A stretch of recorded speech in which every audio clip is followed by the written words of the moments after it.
on Article 5 in order to learn firsthand about their circumstances, understand them, and offer them our collaboration to guide their processes and support them. In this regard, I would like to invite the delegates from Chad, Guinea-Bissau, Niger, and Nigeria to have an informal dialogue, so we can meet sometime between today and tomorrow. After this publicity on the Article 5 committee, we will conclude the session we started yesterday afternoon.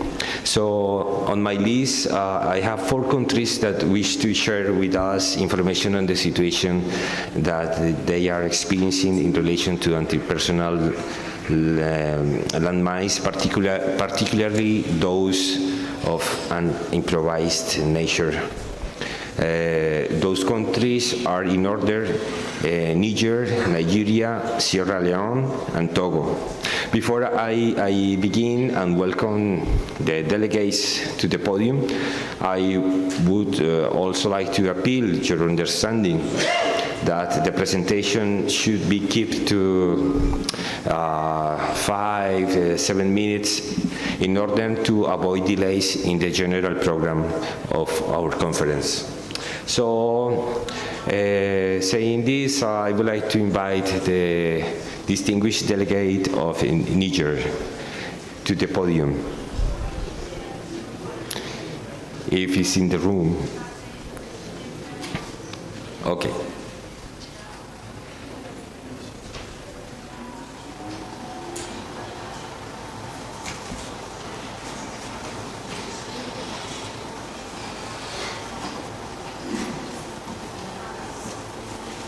So please present yourself, and the floor is yours, sir.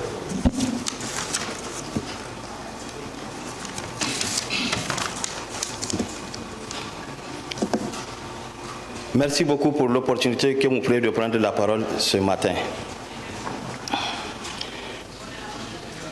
Mesdames et messieurs, à votre titre, grade et qualité, bonjour. Merci encore aux autorités ghanéennes pour l'accueil chaleureux et aux partenaires pour la noble initiative d'organiser cette conférence. Je suis le lieutenant Bankali Assouman, sous-directeur armement et munitions de la gendarmerie nationale du Niger. Nous sommes accompagnés de notre délégation avec l'adjudant-chef Mahaman Ligari de la communauté Niger et de M. Ambarka Hassan, expert en désarmement basé à Genève.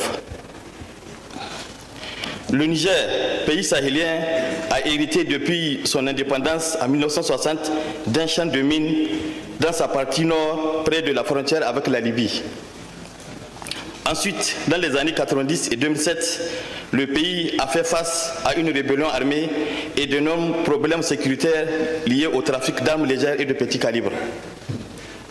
Depuis 2011, suite à la crise libyenne, notre pays subit des attaques terroristes avec l'usage des agents explosifs improvisés.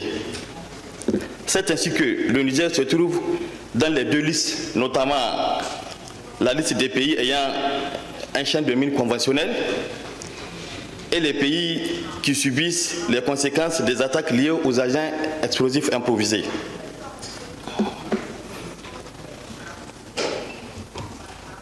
Notre présentation va s'articuler sur 3 points. Le premier point, on va faire prendre l'état des lieux. Deuxièmement, la situation sur les mines conventionnelles. Et enfin, on va voir la situation sur les agents explosifs improvisés. En introduction, le Niger a signé et ratifié en général la plupart des conventions relatives aux questions des armes et celles sur les mines terrestres en particulier. Le 23 mars, ratification de la Convention sur l'interdiction des mines antipersonnelles. 1er septembre, soit 6 mois après la ratification, entrée en vigueur pour le Niger. Donc il est à noter que le Niger fait partie des premiers pays à avoir signé et ratifié la Convention. Donc le Niger est également état partie à la Convention de l'interdiction ou de la limitation de l'emploi de certaines armes classiques, ainsi que les protocoles 1, 2, 3, et 4. Next slide, please. État des lieux. En 2011, suite au changement de la situation sécuritaire après le conflit dans le nord Niger et à la crise libyenne, le Niger a diligenté une mission d'évaluation. Puis en mai 2014, les enquêtes non techniques et techniques ont confirmé la présence d'un champ de mines, notamment c'est des mines françaises rapides, c'est des mines françaises, dans la partie nord de la région d'Agadez, précisément dans le département de Bilma-Dukou, au camp militaire de Badaba. Depuis quelques années, les régions de Tilaberi, de Difa, de Tawa, de Maradi font face aux menaces d'engins explosifs improvisés et les zones sont devenues difficiles d'accès pour les agences humanitaires par crainte de mines, les restes explosifs de guerre et d'engins explosifs improvisés à cause des actions des groupes armés en Afrique de l'Ouest. Enfin, afin de déminer la zone de Madama et être en conformité aux engagements du pays vis-à-vis de la Convention d'Ottawa, le Niger a soumis successivement 3 demandes de prolongation et dont la 4e est en cours d'élaboration courant période 2025-2029. Localisation et spécificité de la zone minée sur lesquelles sont déployées les unités de déminage. Donc le Niger déjà a eu à déminer une grande partie des zones minées et ça reste encore. Donc la zone minée se situe, comme on l'a dit précédemment, dans la partie nord de la région d'Agadez, précisément dans le département de Birma, à Dirkou, du bataillon militaire de Madama, objet de cette demande de prolongation. La surface de champ de mines qui reste à déminer est de 177 760 mètres carrés. La surface est marquée circonscrite par les barbelés. Donc voilà la zone de Madama où se trouvent les champs de mines précisément. Donc ici c'est Agadez, donc là c'est loin donc de la capitale à Madama, c'est à plus de 2000 km, dont plus de 1067 km de traversée du désert. Next slide, please. Donc voilà la zone qui a été... Donc voilà la zone qui a été déminée. Parce que le Niger, sur fond propre, je le répète, sur fond propre, a eu à déminer une grande partie de la zone minée. Next slide. Donc voilà une partie de la zone qui reste à déminer. Il y a une partie de la zone qui reste à déminer. Donc ici, on va profiter pour passer quelques chiffres. Donc la superficie totale de la zone minée est de 235 587 mètres carrés. Donc la superficie de la zone minée est de 57 587 mètres carrés. Donc il reste à déminer 167 760 mètres carrés comme indiqué sur la diapo. Donc le nombre de mines détruites est de 1398 à ce jour. Donc le rappel, le Niger a effectué toutes ses opérations de déminage sur fonds propres. Donc pour les difficultés, il y en a énormément. Donc notamment la rareté des ressources financières, la rareté vu les contextes sécuritaires que vous connaissez. Donc il y a le problème d'insécurité encore, s'agissant de la partie nord du pays. Ensuite, il y a des problèmes logistiques et des difficultés d'accès. Je disais que, vous voyez, donc d'Agadez à Madama, c'est plus de 1067 km de traversée de désert. Donc c'est difficile vraiment. Ensuite, il y a les intempéries. Les intempéries, c'est une zone où il y a les deux extrémités des températures. Pendant les saisons chaudes, le thermomètre va à plus de 45 degrés à l'ombre. Et pendant les saisons froides, parfois il y a ça va jusqu'à moins 5 degrés, moins 10 degrés. Ensuite, il y a des tempêtes de sable. Donc les tempêtes de sable, quand on dit tempêtes de sable, quand on essaie de voir dans le désert, il y a ce qu'on appelle des dunes vivantes. Donc une dune de sable qui est ici, le lendemain vous allez la voir, elle va se déplacer pour aller quelque part. Donc il y a même problème il y aura beaucoup même de problèmes d'orientation. Donc les dunes se déplacent. Ensuite il y a la poussière. Donc la poussière pendant les périodes de pluie, il y a un manque de visibilité jusqu'à 2 mètres. Jusqu'à 2 mètres, il y a un manque de visibilité. Donc pour les besoins, la CONAT a besoin seulement de la Commission nationale des ressources financières. On a des cadres, on a des techniciens, on a du matériel. C'est juste les ressources financières qui soient la bienvenue pour aider la communauté au déminage et à assister les victimes.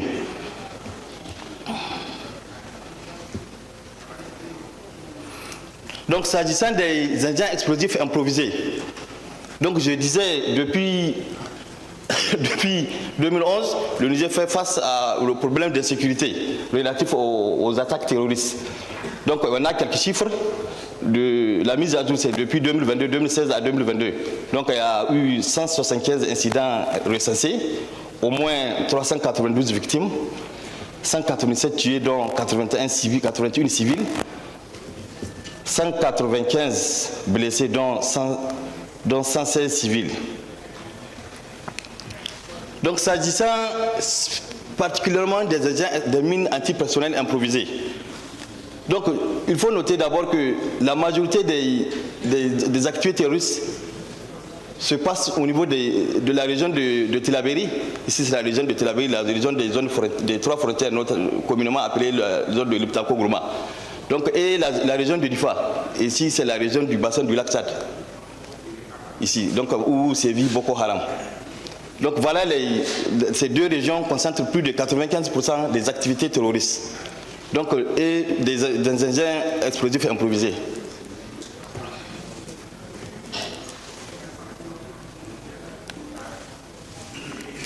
Donc, s'agissant des mines antipersonnelles improvisées,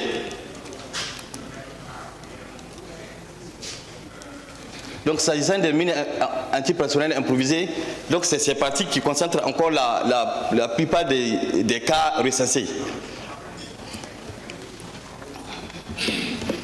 Donc pour les mines antipersonnelles improvisées, notamment on fait face à ce qu'on appelle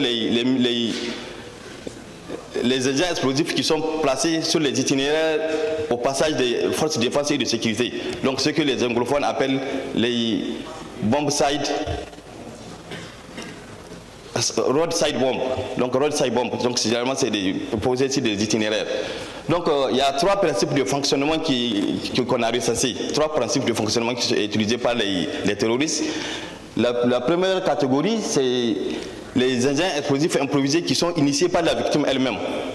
Donc les victimes operated UED. Donc il piège ça. Donc c'est la victime qui va venir soit par pression ou par traction, il va provoquer sa propre mort.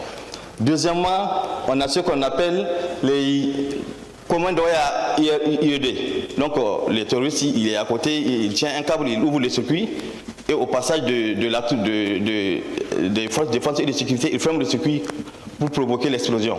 Et enfin, on a ce qu'on appelle les radiocommandes IED, les RC. Donc ici, le terroriste, il est loin à l'aide des portatifs, des télécommandes, à l'aide des téléphones, de tout ce qui répond à un signal. Donc il provoque le fonctionnement, il appuie et puis il provoque le fonctionnement des engins explosifs improvisés. Donc voilà un peu ce qu'on peut dire d'une façon succincte de la situation des mines antipersonnelles et des engins explosifs improvisés au Niger. Merci beaucoup de votre attention et on est disponible pour les questions éventuelles.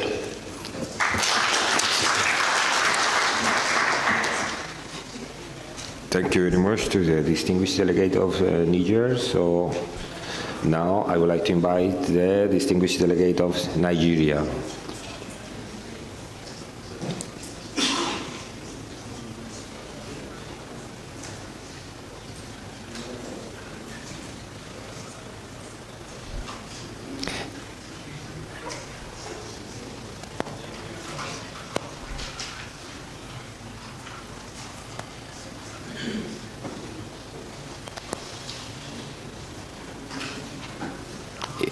The delegate from Nigeria says, okay.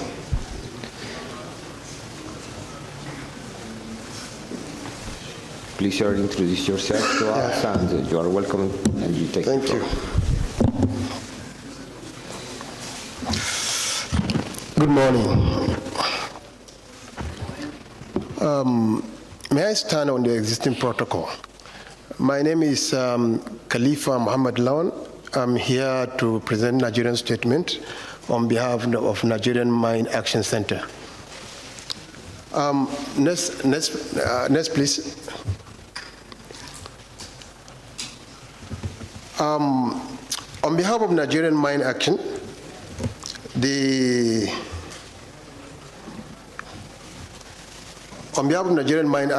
an interministerial committee on the Anti-Personnel Ban Convention, I appreciate the role of Anti-Personnel Mine Action Convention in creating an enabling environment for capacity building and support in the mine action and explosive ordnance device sector.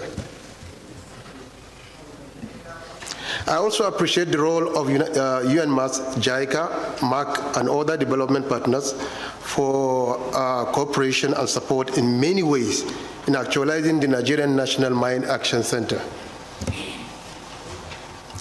Next, please.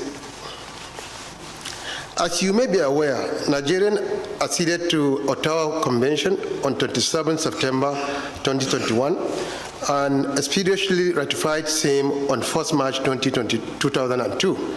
Since then, Nigeria has worked diligently to meet its obligation to convention through the Ministry of Defense, Ministry of Foreign Affairs, and subsequently the Interministerial Committee. Nigeria has been participating in most anti-personnel mine engagements to acquire much experience with global activities in mine action section. Next, please. As a result, in 2019, Nigerian government constituted an interministerial committee on anti-personnel mine ban convention to develop national mine action strategy and work plan for the survey and clearance of anti-personnel mines in the northeastern part of Nigeria affected by Boko Haram insurgencies. The members of the committees are the Ministry of Defense as coordinating ministry, the Ministry of Foreign Affairs, the Nigerian Emergency Management Agency, the Northeast Development Commission, the Nigerian Commission for Refugees, Migrants, and IDPs, and Nigerian Police Force. Next, Interministerial Committee. Since the inception, the committee has succeeded in working with other partners in the mine action sector, and it secured a 4-year extension through Article 5 extension request from 31st December 2021 to 31st December 2025. At the end of the 19th meeting of state parties held virtually in November 2021, the purpose of this extension is to A, establish the National Mine Action Center, B, come up with the National Mine Action Strategy and Work Plan, C, strengthen effort on risk education activities, and D, continue strengthening the coordination between the partners to deliver a comprehensive response, and E, prepare the groundwork for non-technical survey, technical survey, and clearance when the access to these communities become available. Furthermore, next please. The committee also succeeded in organizing stakeholder engagement and come up with a draft of the National Mine Action Strategy for Nigeria, which is still undergoing some scrutiny. The committee visited the base state, Borno, Yobe, and Adamawa state, which we tag as epicenter, to achieve its obligation. Also, the committee interacted with the state governors, military commanders, UNMAS, MAC, DRC, and other national stakeholders in mine working group in the Northeast, such as a youth organization, NEMA, SEMA, Nigerian Police Force, as well as Nigerian Civil Defense Corps. Next.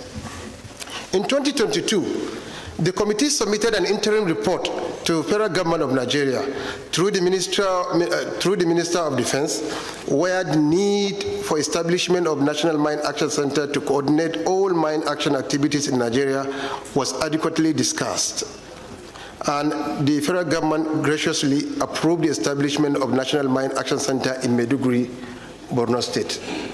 Also, the federal government of Nigeria approved the interministerial committee to serve as the takeoff structure for the center. However, considering the bureaucratic process of establishing such an important organization for full operationalization, National Mine Action Center has been reaching out to strategic partnership with the stakeholders for capacity building and other support. The governor of Borno State has already donated a facility in Maiduguri to officially taken over by the National Mine Action Center on Saturday, 17 February 2024, to serve as the center's office and other supports. B, JICA sponsored National Mine Action Center staff for a study tour in Cambodia, in Cambodian Mine Action Center, for a better understanding of mine operation activities. The center is actively working with the Convention Secretariat in Geneva for additional capacity building through a study tour. We're also closely working with UNMAS in mine information system and mine risk education. Next, access improvement. With the improvement of access, Nigerian Mine Action is expected to carry out the following activities during the period of extension. 1, conduct a non-technical technical survey in accessible communities to map out the contaminated areas in 34 local government areas of these 3 states that we marked earlier as epicenters in the Northeast, with a view to their subsequent clearance. 2, the committee, which is National Mine Action Center, intend to actively collaborate with the Anti-Personnel Mine Secretariat, UNMAS, JICA, MAC, DRC, and others to conduct an evidence-based survey to determine the extent of contamination and the size of the contamination areas. Now that the center is about to be fully taken off, we request additional extension to respond to the convention obligations. With the improvement of access again to some of the contaminated communities, Nigeria, through the National Mine Action Center, plan to achieve the following milestone. 1, full operationalization of the center. 2, strong and strategic partnership with the neighboring countries such as Chad, Niger, Cameroon for the conduct of assessment in contaminated neighboring communities and a possible joint survey, because we made to understand that some of the communities are in borders in neighboring states. You cannot even assess some of the communities until you go through the other countries. So the partnership between these countries is going to be very strategic for us. Strong and strategic partnership with development partners in mine action sector. 4, resubmit of an extension request for the convention to enable the center respond to the challenges ahead. Update and implement the work plan, mine action strategy, and other necessary mine action policies. Strengthen the non-technical survey activities for continuous data collection and development of information management system, which we're already doing it with UNMAS. Attract resources, funds for victim support, increase the improvement of risk education in contaminated communities around the country, and strong collaboration with regional mine action centers for better output. We're made to understand that most of the times during the approach, each African country's approach to mine action is different.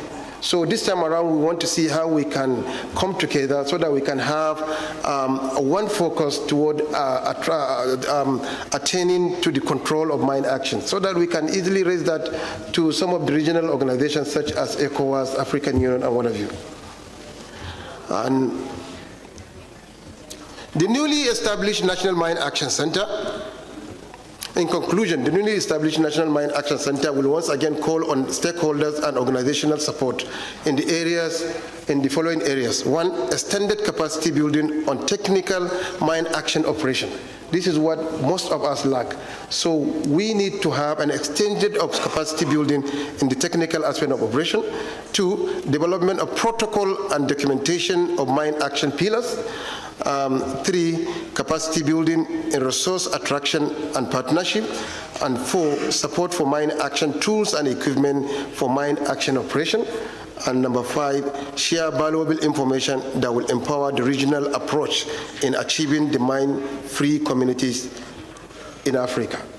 We strongly believe that there is an adage in my language. They say that whosoever wants to go far, he should go with other people.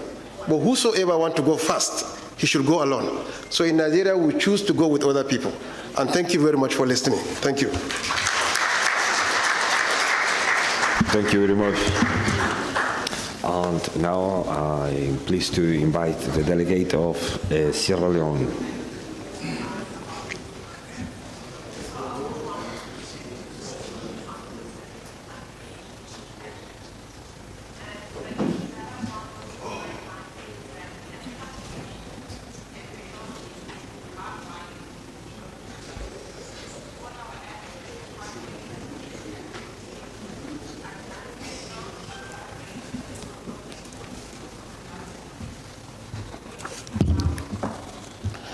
Thank you, sir. Please introduce yourself. Mr. Chairman, ladies and gentlemen, I want to stand on the existing protocol.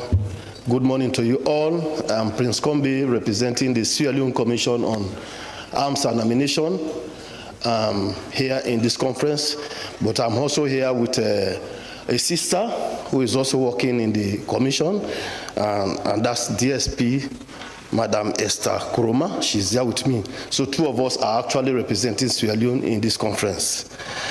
Sierra Leone is a member state and signatory to many global and regional instruments, including but not limited to the Convention on the Prohibition of the Use, Stockpiling, Production, and Transfer of Anti-Personnel Mines and their destruction. Sierra Leone ratified the convention on the 25th April 2001, and the convention actually came to full force on the 1st of October 2001. Sierra Leone experienced, I think that's one all of us here, or most of us are aware of that, experienced a dreadful civil war from 1991 to 2002, and which actually devastated the economy, destroyed 500,000 precious lives, and displaced over 2 million people. Sierra Leoneans who are displaced everywhere in Africa and beyond. Unfortunately, some of those people are yet to return back home. That's how serious our situation is. Hundreds of women and children were abused and then left vulnerable to the ridicule and hazards of society. Sexual harassment and amputation were some of the ugly effects of the armed violence that we actually went through in Sierra Leone. In addition to the human cost, the country also suffered huge socio-economic wreckage, which has not been surmounted, even though succeeding governments have done their best. Recognizing the destruction or the disastrous role the small arms and light weapons actually played during our war, in our conflict, and in compliance with the ECOWAS Convention. Sierra Leone is a member of ECOWAS, all of you are aware of that. The ECOWAS Convention on small arms and light weapons, Sierra Leone set up a national focal committee at the Ministry of Defense. So immediately after the war, what we did, our government set up a national focal committee at our Ministry of Defense. This committee was later moved in 2008 to the Office of National Security, ONS. Our Office of National Security is actually the office that is responsible for the coordination of all security activities. They coordinate the activities of the primary security forces for the security of our country. And that particular office is placed under the Office of the President. We call it the Office of National Security. So the National Focal Committee was actually moved to the Office of the National Security and placed under the government, the President. Their own role was actually to see how best we can establish a commission to be responsible for the control of the proliferation of small arms and light weapons. So what happened, this Focal Committee actually graduated over the years, and in 2010, what happened, the commission, an act was passed in our parliament wherein the commission was fully established, and that was Act number 6 of 2010. Act number 6 of 2010 was passed in our parliament, and the Sierra Leone National Commission on Small Arms was established. That commission was now charged with the responsibility of ensuring that small arms and light weapons, all their accessories are controlled across Sierra Leone, meaning manufacture, trade, the use, everything about small arms and light weapons, control. That commission was charged with it. So going forward, unfortunately, the mandate of that commission, the mandate of the Sierra Leone National Commission on Small Arms, do not actually cover all arms. And Sierra Leone being a member of the ATT, the Arms Trade Treaty, we are unable to comply with the regulations of the ATT. So what happened in 2023, we repeal and replace the 2010 Act and replace it with the 2023 Act. Now the 2023 Act, which we are dealing with, is the Act that actually captured every other arms and ammunition, at the same time allowing us to comply with the Arms Trade Treaty. So we are now in full compliance with the Arms Trade Treaty. So our commission has also been changed, or the nomenclature of our commission has been changed from that of Sierra Leone National Commission on Small Arms and Ammunition to that of Sierra Leone Commission on Arms and Ammunition, because we are now dealing with all arms and ammunition. Just taking you through how our commission was established.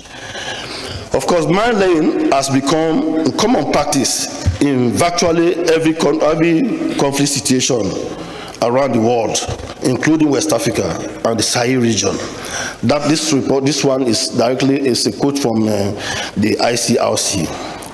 Researchers are confirmed that anti-personnel mines are now proliferating at even more faster rates as they are scattered all over in affected conflict areas, thus killing thousands, if not millions of people, mostly women and children. Landmines are described as indiscriminate weapons that lie dormant until triggered by a soldier or a civilian, by a friend or foe, a child or an adult. And when triggered, they cause excessive untold suffering to the injured and their families, and devastating effect upon communities and the environment for decades, even after the end of the war. So now, during the civil war in Sierra Leone, the RAF rebels, we are fighting a war with a rebel group known as the RAF rebel. I think you are all aware of that. The RAF rebels made excessive use of landmines. Both the anti-personnel and anti-tank mines, they were used by the RAF right across the country. This resulted to the destruction of so many lives. Of course, for those of you who actually fought in our war, those of you who are part of the UN, you saw what happened in Sierra Leone. So many lives, mostly civilians. Huge amount of anti-personnel mines were equally purchased by the government of Sierra Leone, by our own government, to be used by our own forces.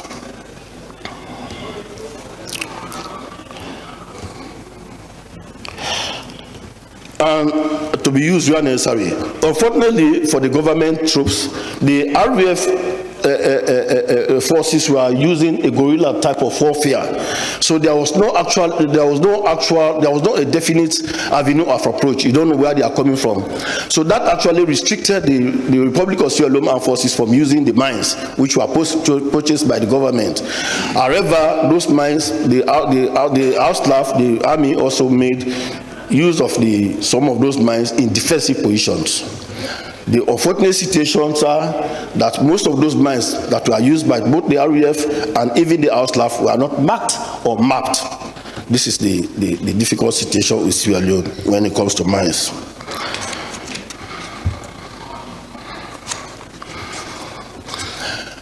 As a result of all those who are silent today, Sierra Leone has a high rate of amputees. Again, for those of you who are in Sierra Leone, you saw the number of amputees we've got. High rate of amputees as a result of these anti-personnel mines that were used.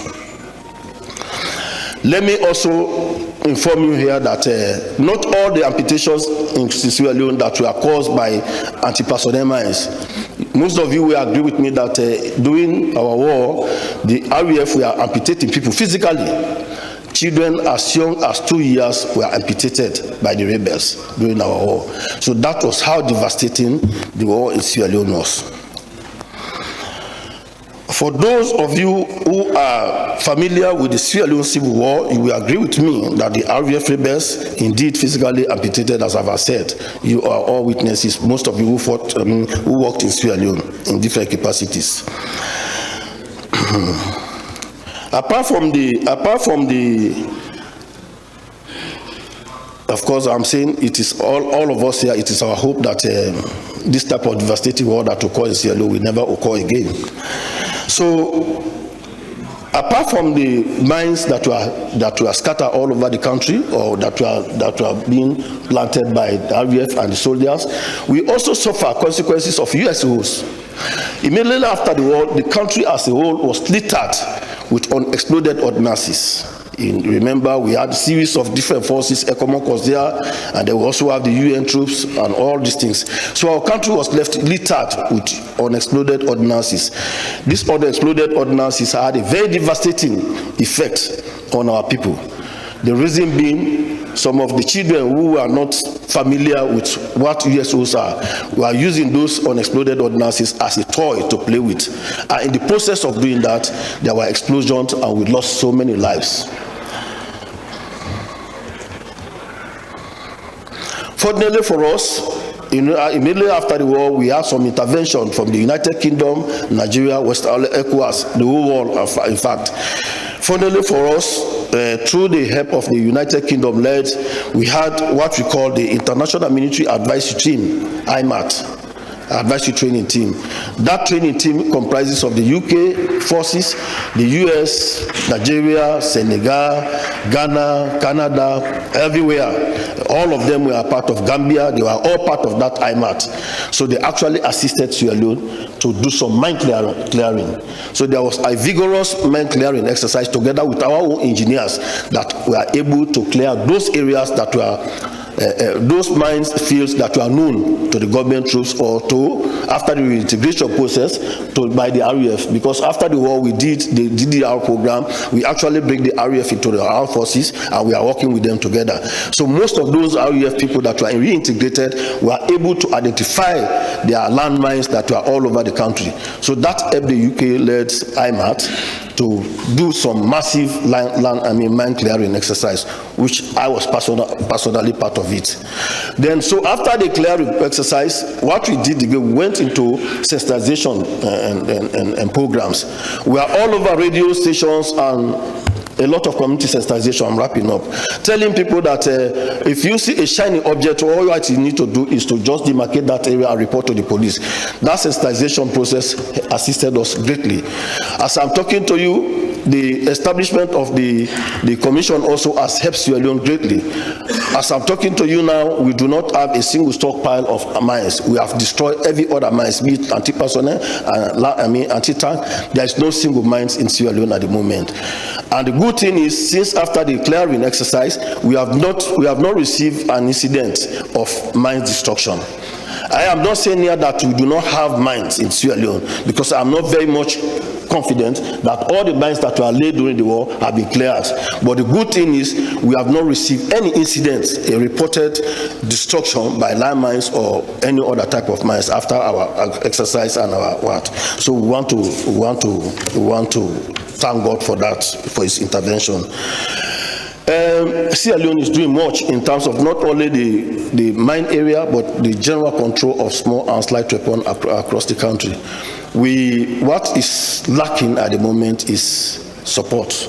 I think, like I want to join a lot of other African brothers who are here, that if we really want those things to work, the ideas are there, we have the manpower, but we need capacity building and we need resources. We need support to ensure that we are able to do these things perfectly, and then all of us can achieve the aim what we are here for. I want to thank you all. God bless us.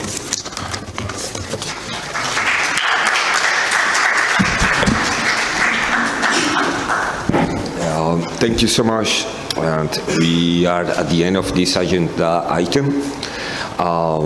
Before conclude, I would like to share just final remarks that we have seen throughout how throughout the presentation since yesterday there are common elements and there are also particularities that make the difference.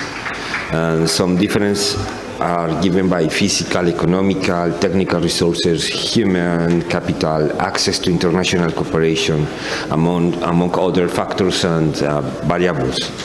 From my point of view, this represents a great challenge for all, and a great effort on the part of the affected member states like yours, like my own country, Colombia, and like many affected countries around the world. Up to this point, I would like to say that on all the background information and perspectives that have been shared with us by those that have been participating in this agenda item, what remains always at the core of this effort and this convention are the victims, and they are the main reason why the convention exists. And we must make every effort to avoid more victims, and part of those efforts is this regional conference. Thank you so much. And I hope to see you around tomorrow.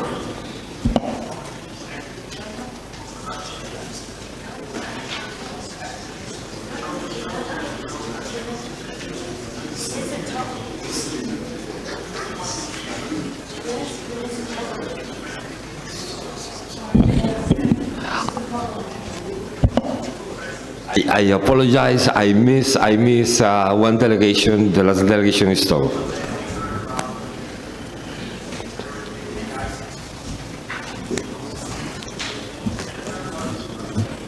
Non, du Togo. Oui. Bonjour à tous. Je vais essayer de ne pas être long, vu que nous sommes à court de temps. Je suis le médecin commandant Akloa. Je suis du ministère des Armées et je suis chirurgien orthopédiste. J'ai l'honneur de vous parler ce matin de l'impact humanitaire des mines antipersonnelles improvisées au Togo. Et je suis accompagné par mon collègue El Hadj Bonfo de la Commission nationale. Diapo suivant. Donc je vais passer les introductions pour dire que le Togo a ratifié effectivement cette convention. Il est devenu État partie en 2020. Un premier rapport a été produit, mais il n'a pas été soumis du fait de certaines difficultés. Diapo suivant. Bon, on va y aller. Diapo suivant. La suivante. Next, please. Donc, il faut dire que pendant longtemps, le Togo n'a pas été affecté par le problème de mines. Donc, on n'avait pas de victimes. Il n'y a pas de production, il n'y a pas de transfert, ni d'utilisation. On avait juste en possession une petite stock qui permettait de faire la formation de nos forces de sécurité et de défense. Diapo suivant. Donc nos problèmes ont commencé à partir de 2020, donc tout récemment.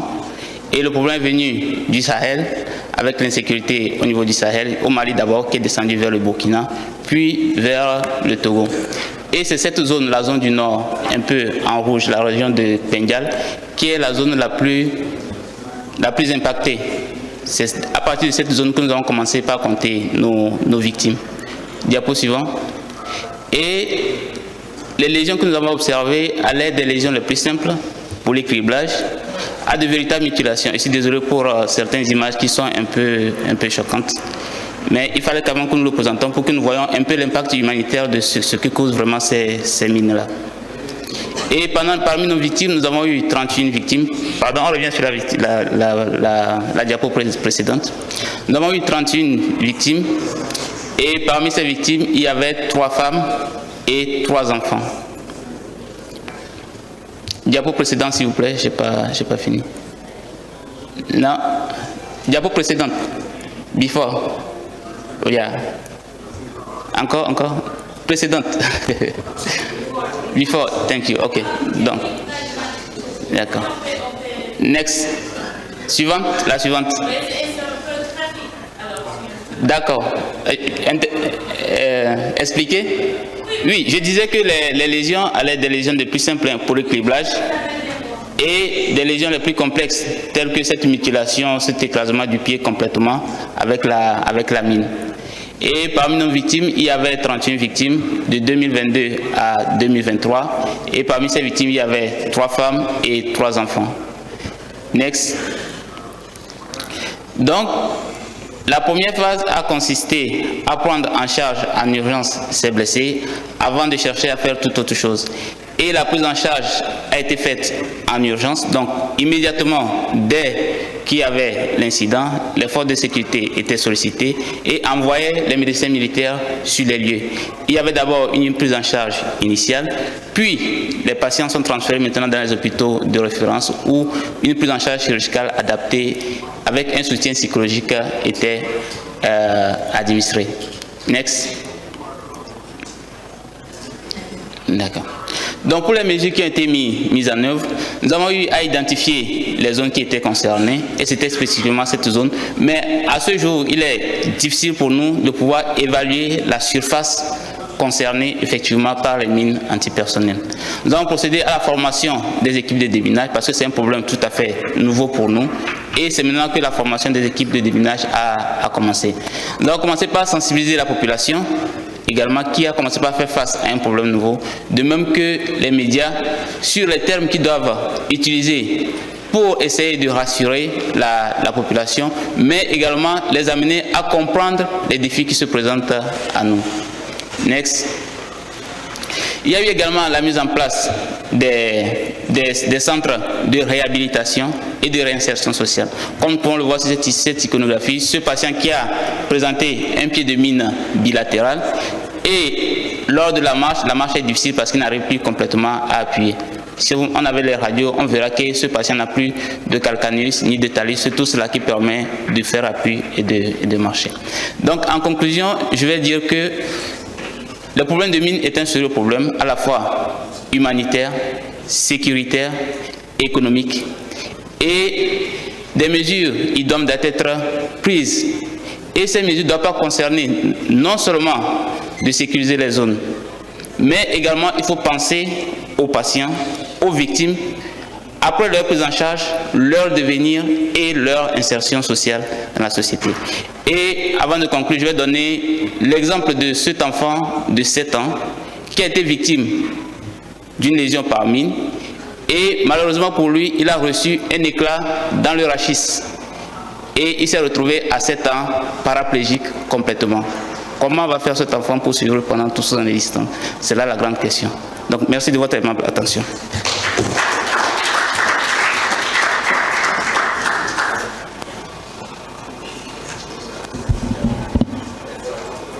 Thank you so much.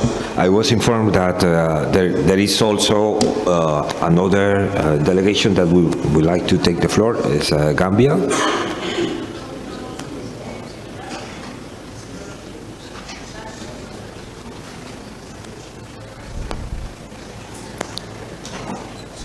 So, sir, please welcome to the podium.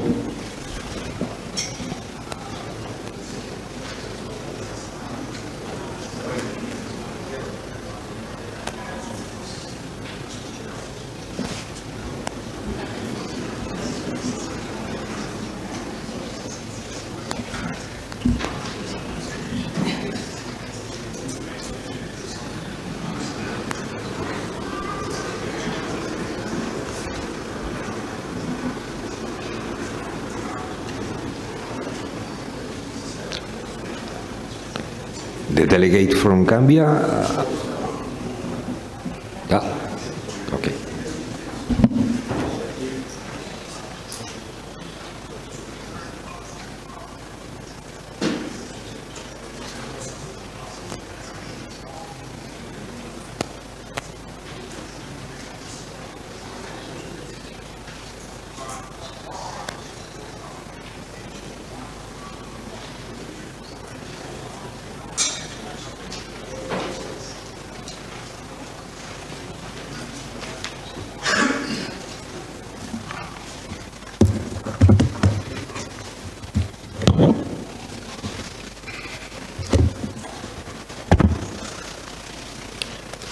Good morning, everybody. I am Mandin Sedikan from the Gambia Ministry of Defense. My teammate is right here in front of me, Mr. Ibrahim Adin, the Executive Secretary of the National Small Arms. We are representing the Gambia in this particular conference, which we felt obviously is of paramount importance. The Gambia, as like other countries, obviously, as you may rightly know, we have a civil service where sometimes there are movements. The previous focal person was moved to another institution. And then at the level of the military also, Umar Sedikan was the contact person, was also moved. So presently we have somebody who replaces him. But I'm here with the small arms, who also has a very big stake in this anti-personal mine convention implementation. That said, I would want to give the updates on status of the Gambia implementation of this anti-personal mine convention. Next, you can all see the map of the Gambia. And I think most of you have traveled to Gambia. If not also, you have seen the map of the Gambia within Africa or within Senegal. The Gambia obviously is, one can say, embedded in Senegal. It's been, if you look at it, it borders with Senegal on all three sides except the Atlantic Ocean. So what actually affects Senegal really affects Gambia. It is the administrative borders that actually divide us, but one can say they are all one and the same people.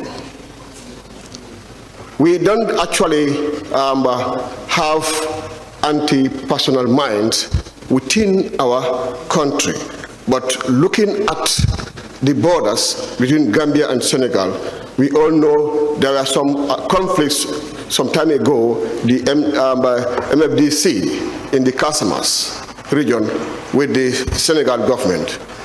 So obviously based on that, the Gambia became affected because we are very closely bordered.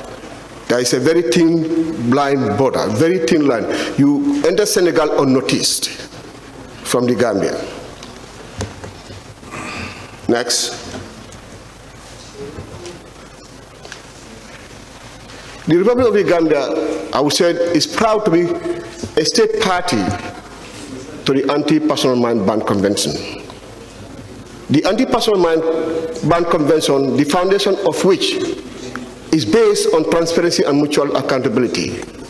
The Republic of the Gambia therefore believes that these founding and guiding principles continue to remain dynamic to full and complete implementation of the convention. In this respect, or in respect of this, the Republic of the Gambia wishes to update state parties in line with Article 7 of the Convention. Next.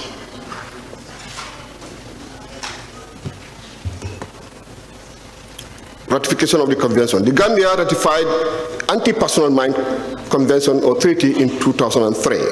However, it did not conduct any compliant activity until 2017, following the advent of the new dispensation, which happens to be the Third Republic. Further, the fact that the Gambia ratified the treaty, it does not embark on any reduction activity. Next. The previous activity report.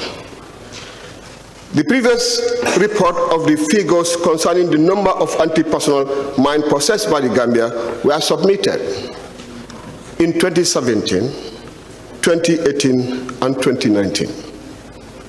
The Gambia destroyed a series of anti-personal mines in compliance with the treaty. The following mines were destroyed.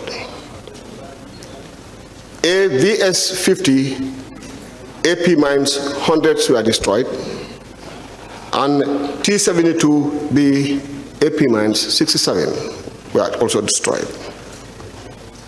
Stakeholders that took part in the destruction of these mines includes all the security services led by the Gambia Armed Forces, the civil society, and the communities with the help of Mine Advisory Group with the support from the EU.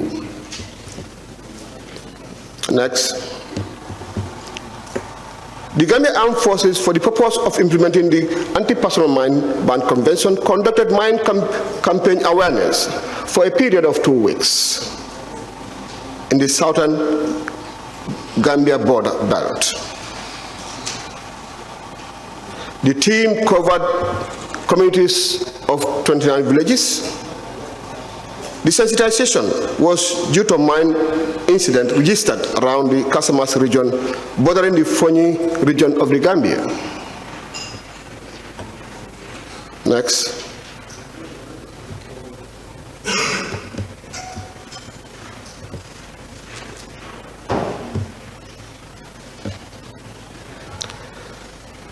Concerning Article 9 of the Convention, the Gambia at current has no exclusive legislation on the anti-personal mines.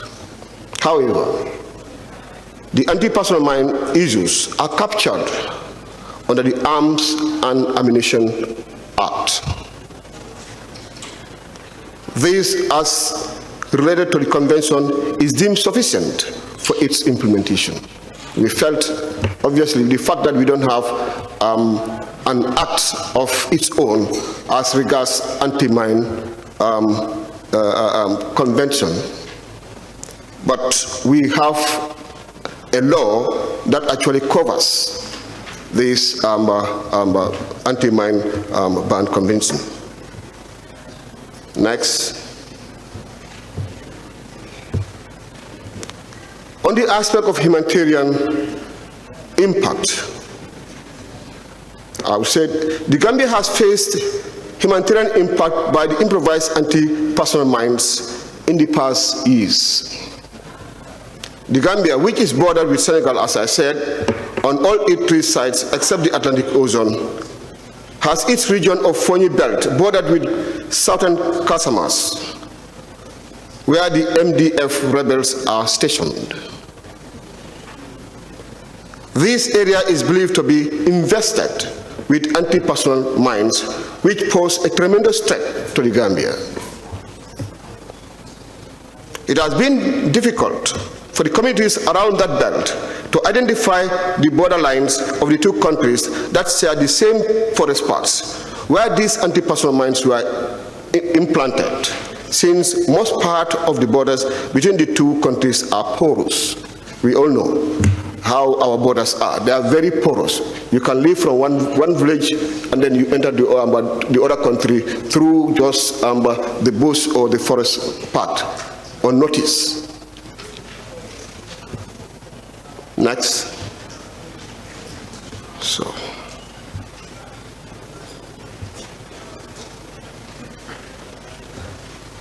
It is worthwhile informing the state parties that most of the community's members along this belt use the land for farming, the forest part for their livelihoods, in the form of hunting, grazing, fetching firewood, collecting wild fruit, as well as lodging, and sometimes even drug trafficking. The presence of anti-mines in this area has adversely affected the lives of the community members, as it deprived them from a livelihood that they found difficult to have an alternative for. Obviously, we all know the rural people depend on the land for farming. They also use the forest parts for their livelihoods. Some will go and collect these wild fruits, and they use it for business. Others will use it for, as a form of food. So obviously, crossing the border unnoticed, sometimes you enter in this area where these landmines are, and then you get yourself trapped by the landmine, and probably when it explodes, it becomes disastrous. Equally, the presence of anti-personnel mines along this belt, that the Fonyi customers, put the Gambian communities in a state of fear, since they could no more do their normal routine activities around those areas for the fear of being accidentally trapped by these mines, and encountered serious bodily harms or death. Next.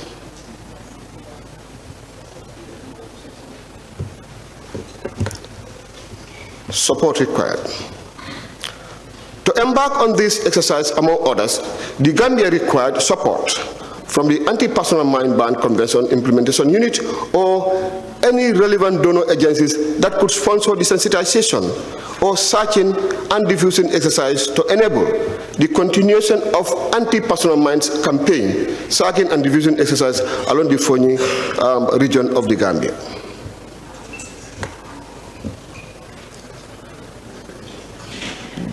Due to the mine incidents that occurred in the Fonyi customers belt, triggered anti-personnel mine campaign for a period of 2 weeks as mentioned above.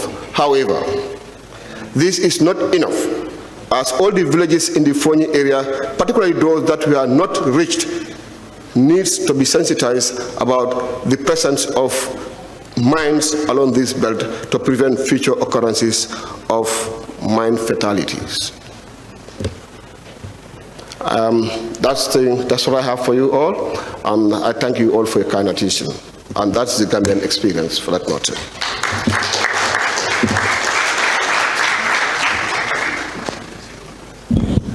Thank you so much. And now I would like to ask if there is any other delegation that would like to share its experience in this agenda item.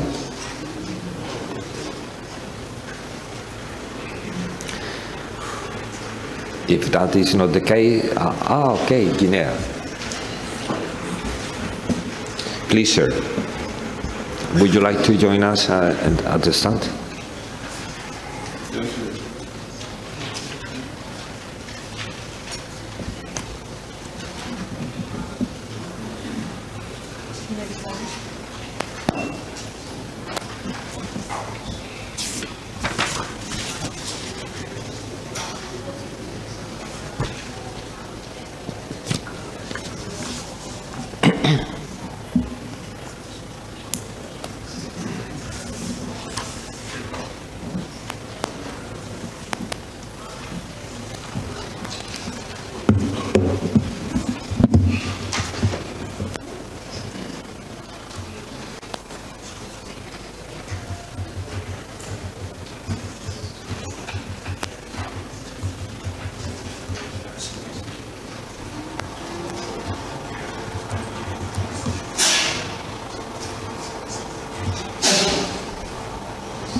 Mesdames et messieurs, bonjour. Je suis le général Bambo Fofana, président de la Commission nationale de lutte contre la prolifération et la circulation illicite des armes légères de la République de Guinée. Je parle au nom de la délégation guinéenne dont je suis le seul représentant. Mesdames et messieurs, pour me conformer au protocole, permettez-moi de remercier la République du Ghana, l'équipe d'appui et l'Union européenne pour l'organisation et le financement de cette importante conférence. Je saisis la même opportunité pour adresser mes félicitations aux experts pour la qualité des différentes présentations.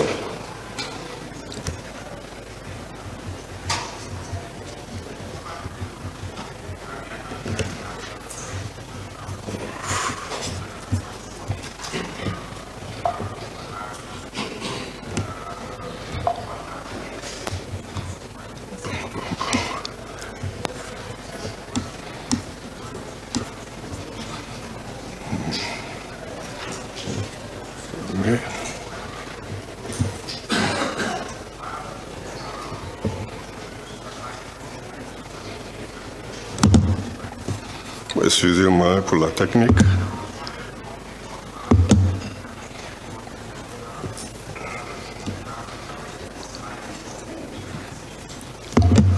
Pardon.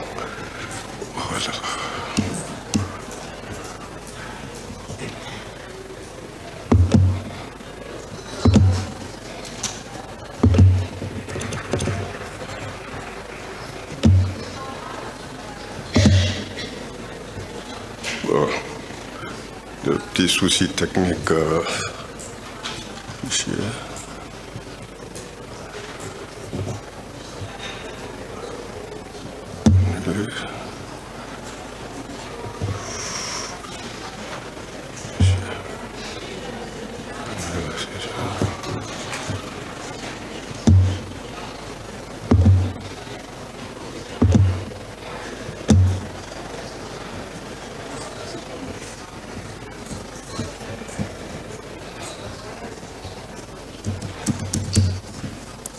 Bon.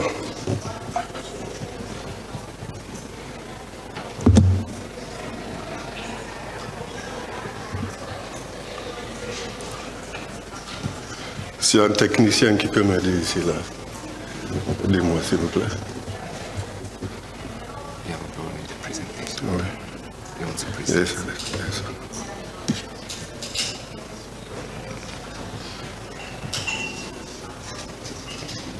Close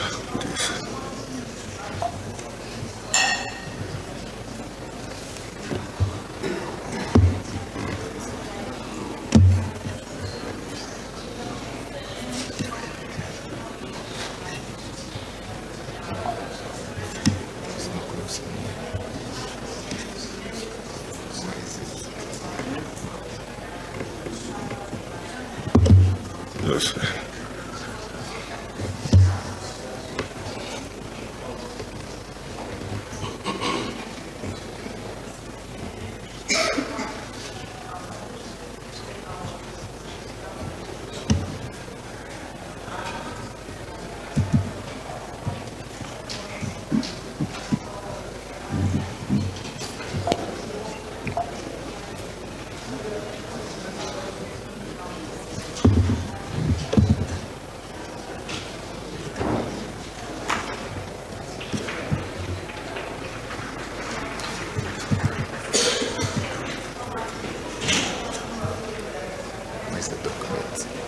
Yes. Yes.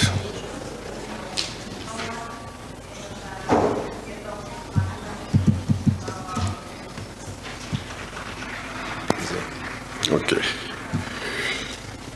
Excusez-moi pour les aléas liés à la technique. Je disais que j'encourage les États et toutes les parties prenantes à cette convention pour les efforts déployés afin de faire face aux conséquences humanitaires des mines antipersonnelles en général et des engins explosifs improvisés en particulier. Mesdames et messieurs, la République de Guinée s'associe pleinement à ce combat témoignage de sa volonté de réduire les souffrances humaines et de son attachement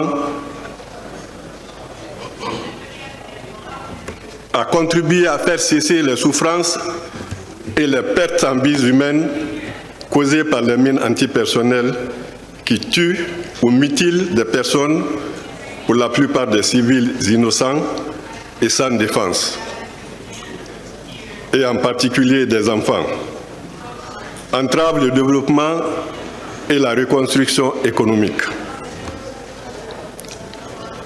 La République de Guinée est État partie à la Convention portant sur l'interdiction de l'emploi, du stockage, de la production et du transfert des mines antipersonnelles et sur leur destruction depuis le 8 octobre 1998. Sa prise de position exprime clairement la volonté politique des autorités nationales de prendre des dispositions pour la mise en œuvre des engagements liés à la dite Convention. C'est pourquoi, en application des dispositions de la Convention d'Ottawa, la République de Guinée ne détient pas dans ses stocks de munitions de mines antipersonnelles. Quelques éléments résiduels existent et qui servent à l'instruction des troupes. Elle respecte également les autres engagements liés à cette convention. De passage, il faudrait souligner également qu'il y a eu une explosion dans un dépôt de munitions à Conakry le 2 mars 2001, qui a occasionné des pertes en vies humaines et des dégâts matériels importants. Il existe également dans le pays des zones polluées où sont enfouis des restes de munitions de guerre. Ce sont des munitions obsolètes des forces de défense et de sécurité et celles de la guerre de libération d'un pays voisin. À l'époque, la Guinée a servi de zone de repli aux troupes de ce pays voisin. Concernant les armes explosives improvisées, à ce jour, la République de Guinée ne fait pas objet de l'utilisation de celles-ci. Cependant, elle se sent entièrement concernée par la lutte de la communauté internationale contre les engins explosifs improvisés. Des mécanismes opérationnels et mesures d'application de la Convention sur les mines antipersonnelles et autres munitions explosives existent également au niveau national. Sur le plan légal et réglementaire, il existe un code minier institué par la loi 006 du 19 septembre 2011 et amendé par la loi 053-2013 du 8 avril 2013. L'article 148 de ce code traite des questions relatives aux explosifs à usage civil. Il s'agit de l'importation, de l'exportation, de la fabrication, de la détention et de la commercialisation de ces substances. Il existe également au niveau du pays une loi portant sur les armes, les munitions, les poudres et les explosifs. Cette loi qui légifère sur toutes ces armes que je viens de citer. C'est la loi L96-008 du 22 juillet 1996. L'article 26 de cette loi traite des questions relatives à la production, l'importation, l'exportation, la commercialisation, la détention des poudres et substances explosives destinées à des fins militaires. Il existe également au niveau du pays une loi portant prévention et répression du terrorisme en République de Guinée. Cette loi prend en compte les dispositions du Code pénal, du Code de procédure pénale, du Code de justice militaire et de tous les autres textes spéciaux portant sur les actes de terrorisme, sous réserve qu'elles ne soient pas contraires aux dispositions de la loi en vigueur. Sur le plan institutionnel, il existe une commission nationale de lutte contre les armes légères et de petit calibre qui a pour mission d'assister le gouvernement dans la conception et la mise en œuvre de la politique nationale en la matière. Il existe également, au niveau de l'état-major général des armées, une unité de déminage composée de spécialistes interarmes formés pour faire face à toute éventualité en la matière. Il a été créé aussi au niveau du pays un centre de formation sur le déminage et sur la gestion et la sécurisation des stocks d'armes et de munitions.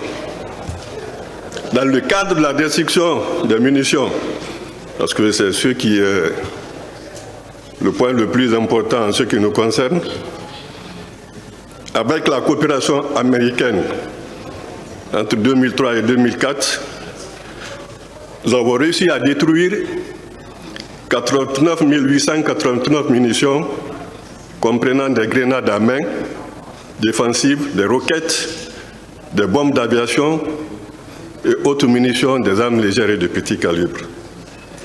Aussi, cette destruction a concerné 278 missiles antiaériens de marque Strela 02. Aussi, 3174 mines antipersonnelles ont été détruites et 7 mines anti-chars. Avec Mine Advisory Group, MAG, entre 2019 et 2022, sont parvenus à détruire plus de 35 811 tonnes de munitions obsolètes ou en mauvais état, détenues par les forces de défense et de sécurité. Dans le cadre de la lutte préventive contre les engins explosifs improvisés, parce que comme je l'ai dit plus haut, la Guinée n'est pas objet de l'utilisation de ces armes en ce jour.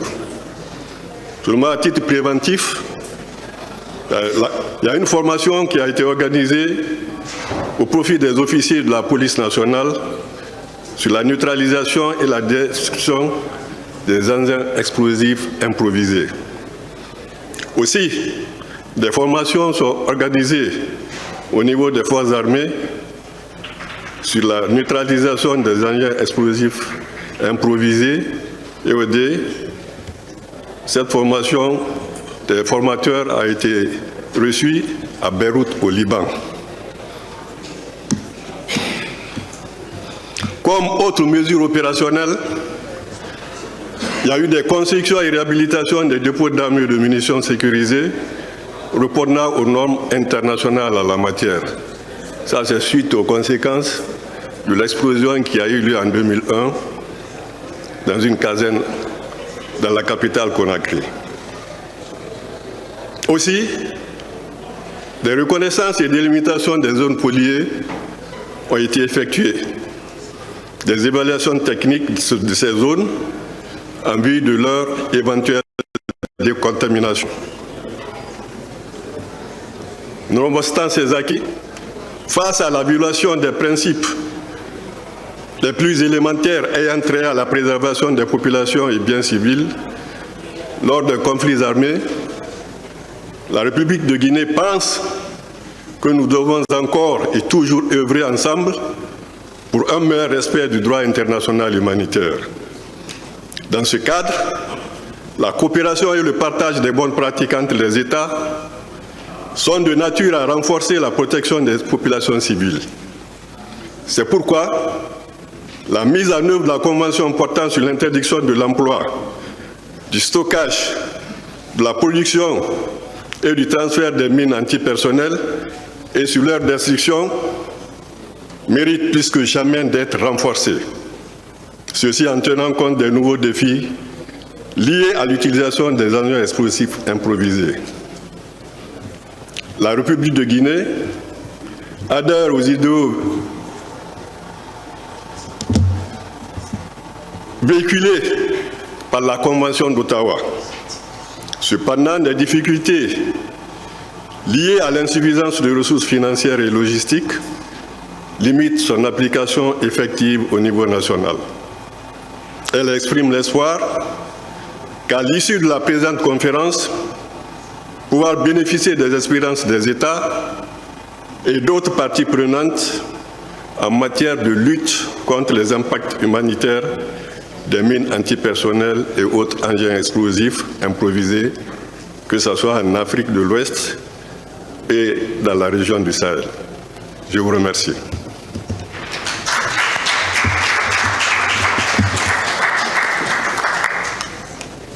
Thank you very much, General. And I was informed that the distinguished delegate from Algeria would like to take the floor. Sorry.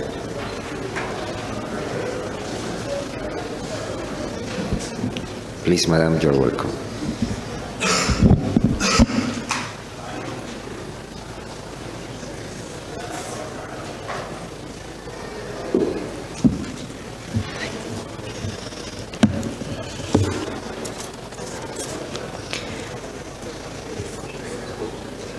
السيد الرئيس، أنا السيدة بركان فضيلة من وزارة المجاهدين وذوي الحقوق بالجزائر. سيد الرئيس، السيدات والسادة الحضور، أود في البداية التوجه بخالص الشكر والتقدير لجمهورية غانا على استضافتها لهذا اللقاء، وعلى حفاوة الاستقبال والتنظيم المحكم لأشغالنا، وكذا لوحدة تنفيذ اتفاقية حظر الألغام المضادة للأفراد وكل من ساهم في تجسيد فكرة هذا الاجتماع التي تعكس الروح الراسخة للتعاون جنوب جنوب، بغية الإسهام في تحقيق الأهداف الإنسانية للاتفاقية ومواجهة آفة الألغام والتخفيف من معاناة الضحايا. ولا يفوتني في هذا السياق أن أغتنم الفرصة للتذكير بالعلاقات التاريخية الأخوية.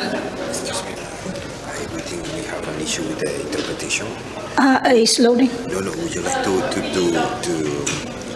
pause? To take a pause one moment? No hay interpretación. Just to wait. Pero van a... Ah, ok, no problema. No problema. Merci beaucoup. Can you try again? ¿Puede intentarlo de nuevo? Si vous pouvez essayer, simplement tester. Tester. Alors, أود في البداية التوجه بخالص الشكر والتقدير لجمهورية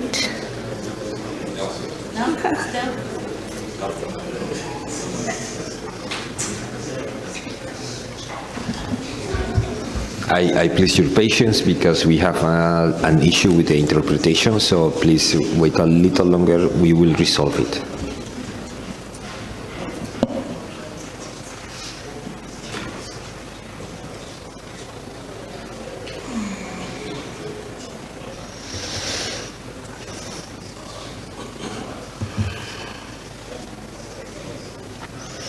أود في البداية التوجه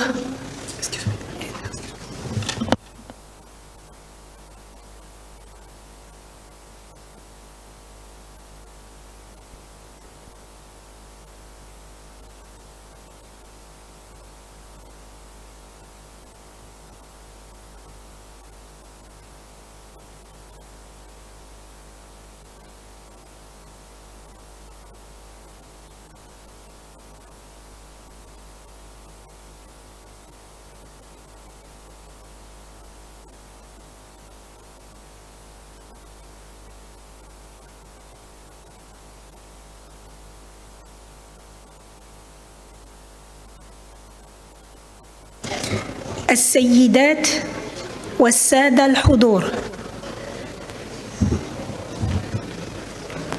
أود في البداية التوجه بخالص الشكر. Yeah, it's okay. No? English? No? Continue speaking to test. Okay. السيدات والسادة الحضور، أود في البداية التوجه بخالص الشكر والتقدير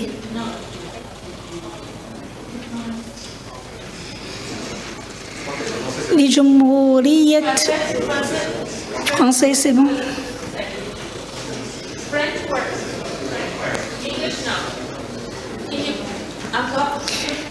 السيدات والسادة الحضور.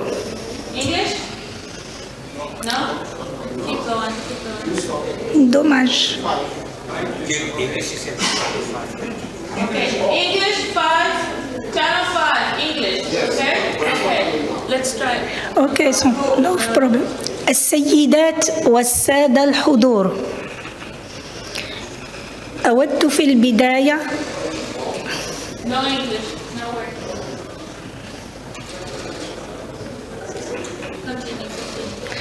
أود في البداية التوجه بخالص الشكر والتقدير لجمهورية غانا على استضافتها لهذا اللقاء.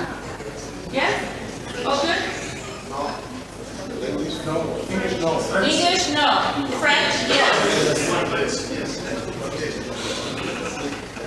English, not only French.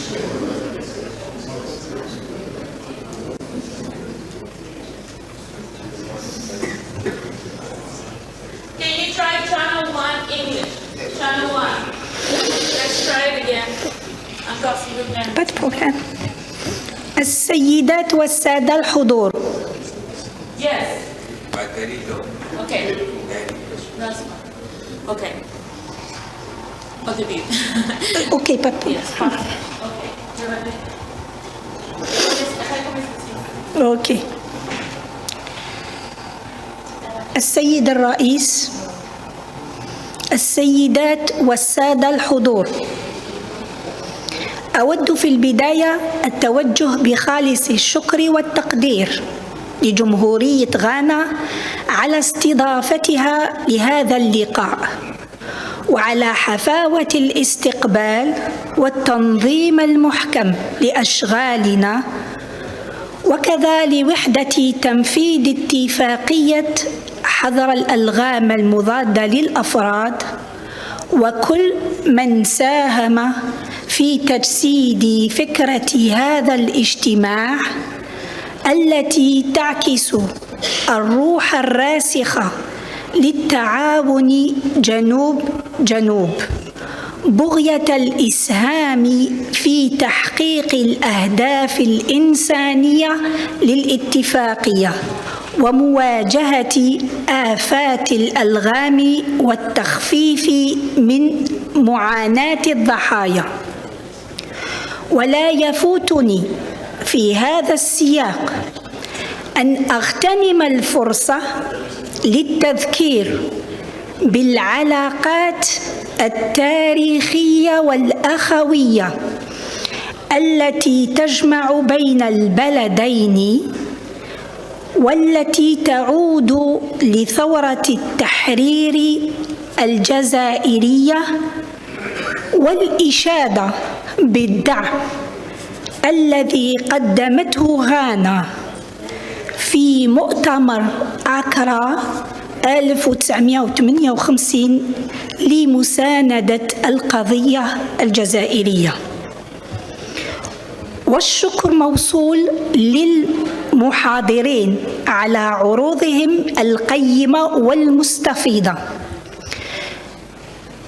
يطيب لي أن أنتهز هذه السانحة لأطلع المشاركين على تجربة بلاد الجزائر في مجال مكافحة الألغام والتكفل بالضحايا، حيث عكفت السلطات الجزائرية منذ سنة 1963 على مواجهة إرث الألغام المضادة للأفراد الذي خلفته الحقبة الاستعمارية، متبنية استراتيجية وطنية سخرت لها طاقات بشرية وإمكانيات مادية هائلة ساهم فيها جيش التحرير الوطني سليل جيش التحرير بدور ريادي في تطهير الحدود الملغمة وإزالة بقايا المتفجرات.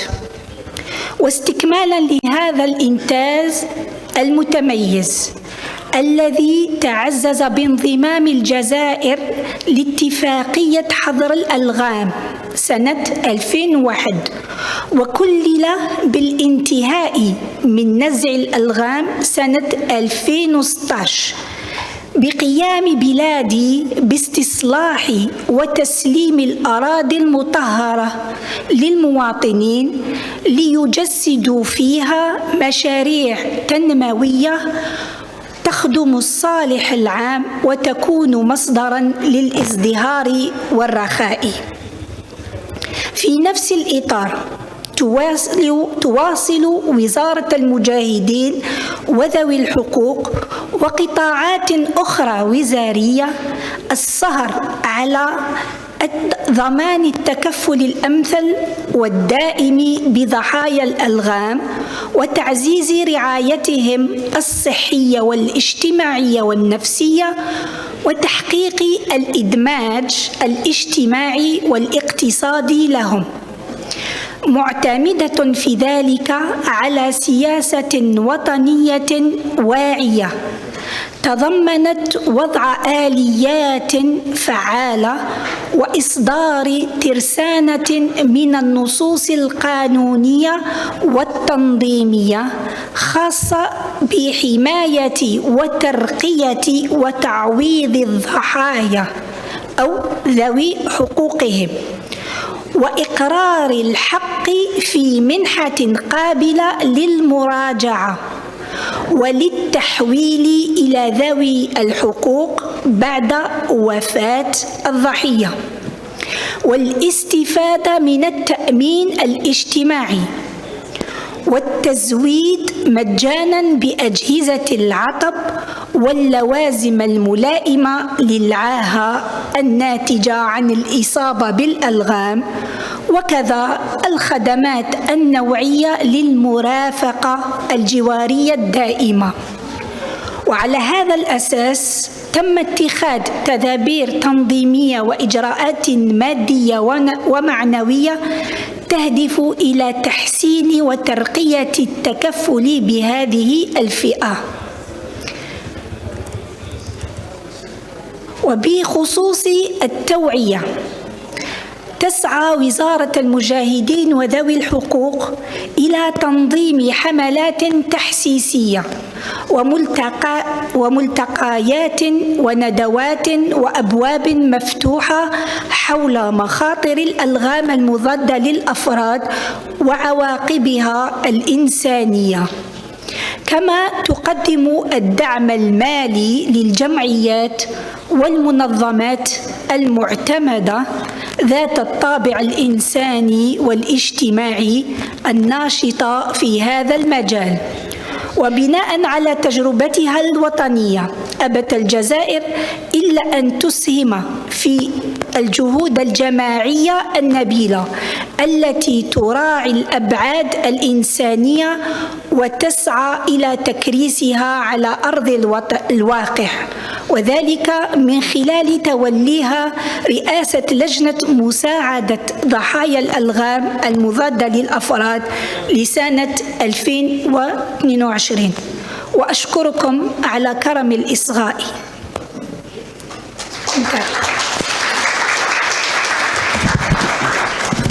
Thank you very much, Madam. And again, I would like to ask if there is any delegation that would like to take the floor in this agenda item, or any of the participants in the meeting.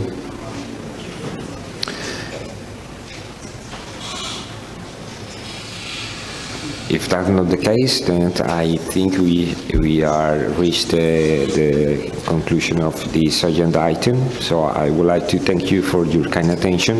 I hope this session has been very useful for all of us. Thank you very much.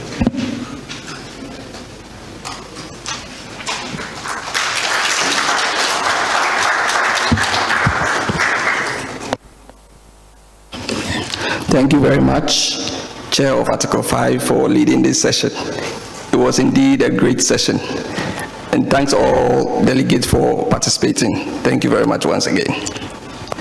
I now call on Abubakar Roge Hamat from Chad to moderate the next session for us. The next session, we're looking at action rules for mine action centers and national commissions. Mr. Abubakar, you have the floor.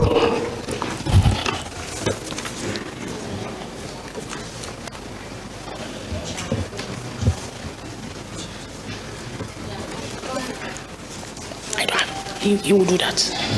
Yeah.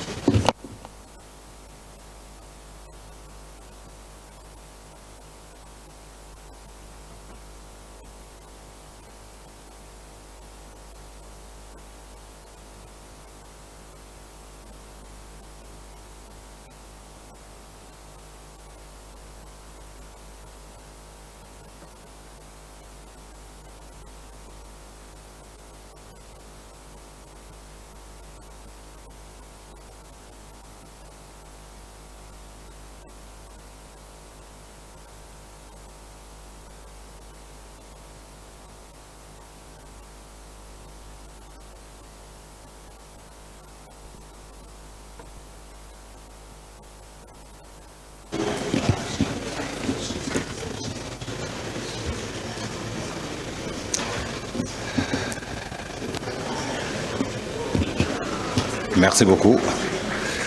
Bonjour la salle.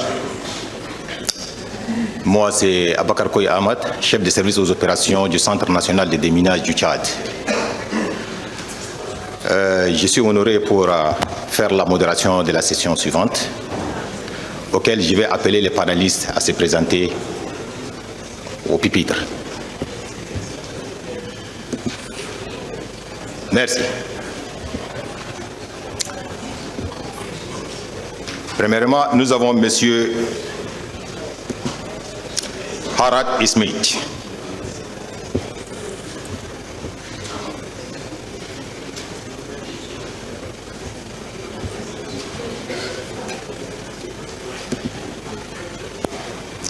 Secondo, nous avons M. Mohamed Lagdaf.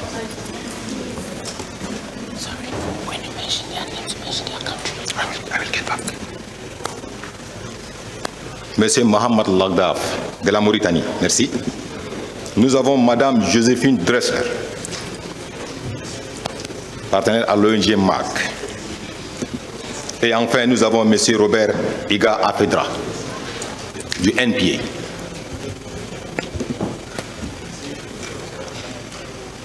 Merci pour les 4 panélistes présents. Comme j'avais mentionné, M. Harald Smith, il est le conseiller à l'efficacité opérationnelle et liaison avec les secteurs de la sécurité du Centre international de déminage humanitaire de Genève. M. Harald est un lieutenant-colonel dans l'armée allemande où il a servi depuis 35 ans. Il est actuellement détaché auprès du Centre international de déminage humanitaire de Genève où il est chargé du projet Réponse humanitaire aux engins explosifs improvisés. Il a également travaillé dans de nombreux pays, notamment sur le continent africain, en Somalie, en République démocratique du Congo, Tunisie et autres. Il nous présentera certains aspects de capacités qui doivent être mis en place pour faire face à l'impact humanitaire des mines antipersonnelles improvisées. Monsieur Harald Smith-Grad, soyez les bienvenus. Deuxièmement, nous avons Monsieur Mohamed Lagdaf, le directeur du programme national de déminage humanitaire pour le développement de la Mauritanie. Il est membre du comité national chargé de la stratégie de lutte anti-mine et possède une grande expérience dans les domaines de EOD et du déminage humanitaire, y compris en tant qu'inspecteur du contrôle de la qualité. Il donnera un aperçu de la structure mise en place en Mauritanie pour faire face à l'impact humanitaire des mines antipersonnelles. Monsieur Mohamed Lagdaf, bienvenue parmi nous. Troisièmement, nous avons Madame Joséphine Dressner. Elle est directrice de la politique et des partenariats au sein de l'ONG Mine Advisor Group MAG et a travaillé pendant 14 ans à l'étranger et au niveau mondial, notamment en tant que directrice pays au Myanmar et en Bosnie et Herzégovine. Elle est spécialisée dans le développement des activités de réduction de la violence armée et de désarmement humanitaire au sein de l'ONG MAG, tant au niveau des politiques que des programmes, notamment au Sahel et en Afrique de l'Ouest. Elle présentera un exposé sur la capacité nationale du point de vue de la société civile. Bienvenue, Madame Dressler. Et enfin, nous avons M. Robert Iga Afedra. Il est directeur national de NPA en Angola. Il a 15 ans d'expérience dans le secteur de la lutte contre les mines et a travaillé dans 6 pays touchés par les mines. Il a travaillé en Ouganda, au Soudan du Sud, en Mozambique, en Angola, en Irak et en Somalie, en tant que gestionnaire des programmes et responsable du développement des capacités des autorités nationales.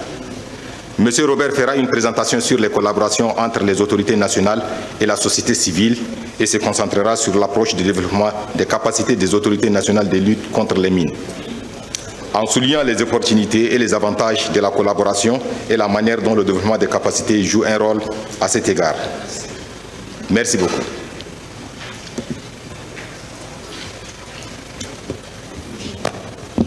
Conformément à la nomenclature, nous allons commencer avec M. Harald Smith Grad. Vous avez la parole. Merci. Thank you very much for your introduction. Maybe put on the presentation, please.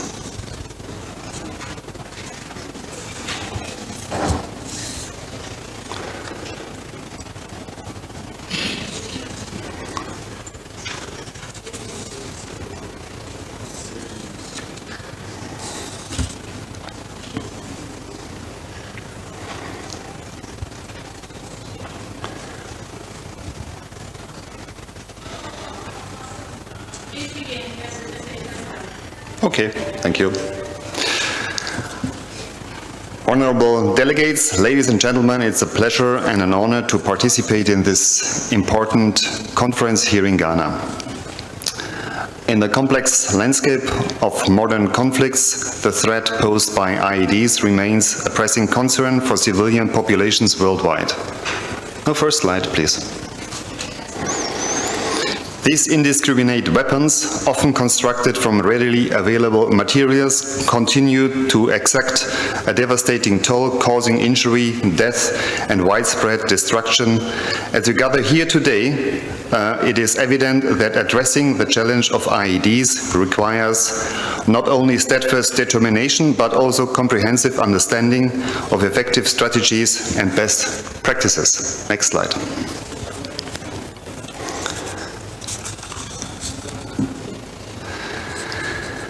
The mine action sector stands at the front of efforts to mitigate the impact of explosive hazards, including IEDs, and to create safer environments for communities affected by conflicts. Through research, field experience, and collaboration with stakeholders, existing materials within the mine action sector offer invaluable guidance and insight into complex dynamic of IED operations. From operational tactics to risk management strategies, from technological innovations to community engagement approaches, the resources available to us can offer a roadmap for navigating the challenges posed by IEDs with greater efficacy and resilience. Next slide, please. When implementing a counter-IED concept in mine action, maintaining neutrality and impartiality is of paramount importance. The safety and well-being of affected communities is critical. It requires a delicate balance between meeting operational objectives and adhering to humanitarian principles. To this end, it is essential to adopt a holistic approach that seamlessly integrates counter-IED activities into broader humanitarian mine action efforts. First and foremost, neutrality and impartiality must remain the guiding principles in all phases of a counter-IED operation. This means ensuring that interventions are guided solely by humanitarian needs, without bias or discrimination against any particular group or actor. All activities must comply with international humanitarian law. Second, collaboration and coordination with relevant stakeholders, including government agencies, armed forces, and humanitarian organizations, are essential. Dialogue and partnership with all relevant stakeholders can ensure that counter-ID efforts are aligned with broader humanitarian objectives. Community engagement plays a critical role in maintaining trust and acceptance among the affected population. Transparency, accountability, and inclusivity in decision-making processes ensure that the needs and concerns of communities are adequately addressed and respected. Integrating rigorous monitoring, evaluation, and compliance mechanism into counter-ID operations help mitigate risks and ensure accountability. Regular assessment of the impact of interventions, adherence to humanitarian principles, and compliance with relevant legal frameworks are essential to maintaining neutrality and impartiality. Next slide, please.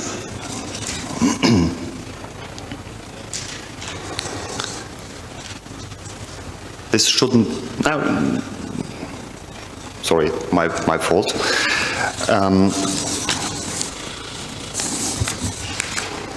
ID risk education and risk reduction require a multi-affected approach that addresses challenges such as language barriers, cultural nuances, and gender dynamics.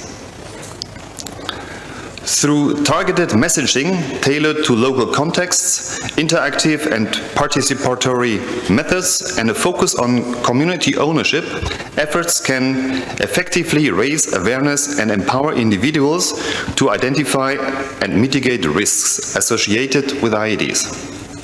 Emphasizing cultural and gender sensitivity ensures that educational initiatives resonate with diverse audiences, fostering trust and cooperation. By engaging communities as partners in risk reduction efforts, we can collectively build a safer environment. Next slide, yes. National mine action authorities and mine action centers can assure quality control and quality assurance on IED operations by implementing rigorous procedures, protocols, and monitoring mechanisms throughout every stage of the process. This includes comprehensive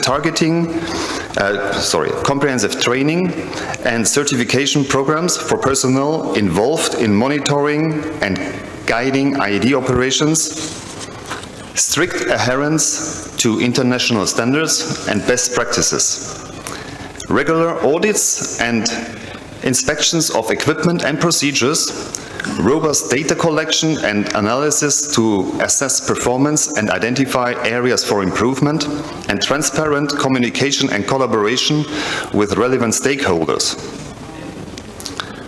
By prioritizing quality control and quality assurance, the national mine action authorities and mine action centers can enhance effectiveness, efficiency, and safety for IED operations.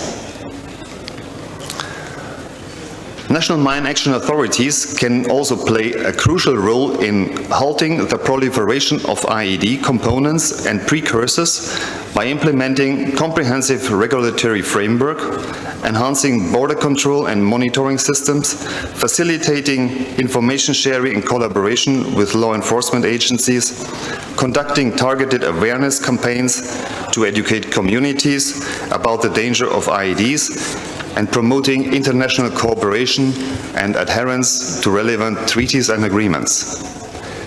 By taking proactive measures to address the root causes of IED proliferation and disrupt supply chains, the national mine action authorities can contribute significantly to reducing the threat posed by IEDs and enhancing an overall security. Next slide, please. In conclusion, the ongoing threat of IED highlights the critical importance of coordinated action and the unwavering commitment of national mine action authorities.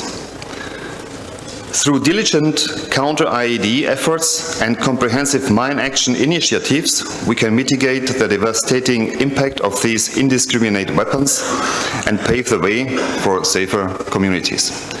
Thank you for your participation. This ends my part.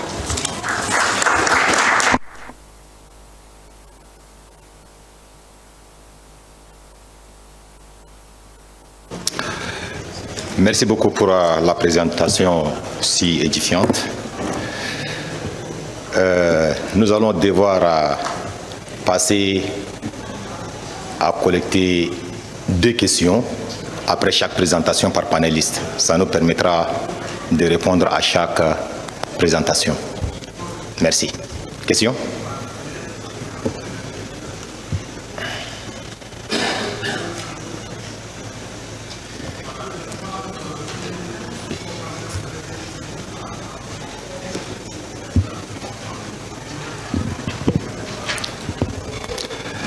Y a-t-il des questions d'éclaircissement ou s'il y a des zones d'ombre dans la présentation de M.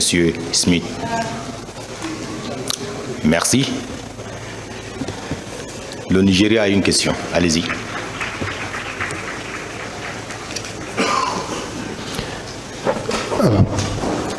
Well, I must commend the presenter, but I have a question along his presentation.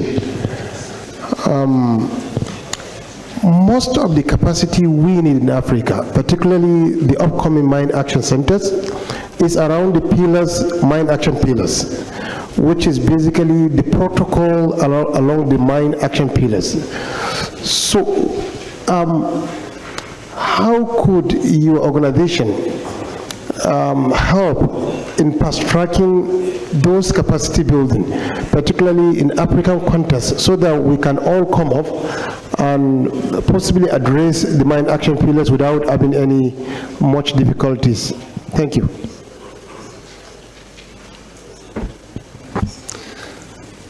Thank you for your interesting question.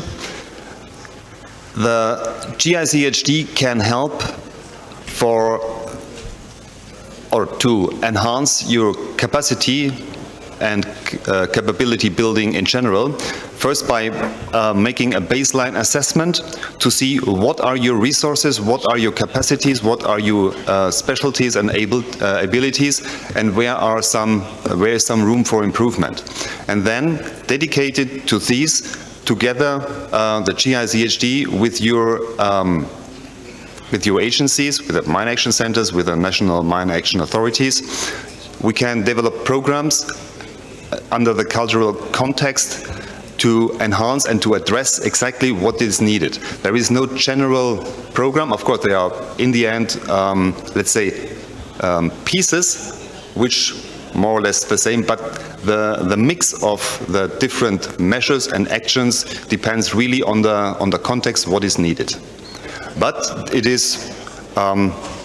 needs an official request from your country that what is needed, that you need a strategy, you need a baseline assessment, you want to enhance your capacity, and then it can be addressed like that.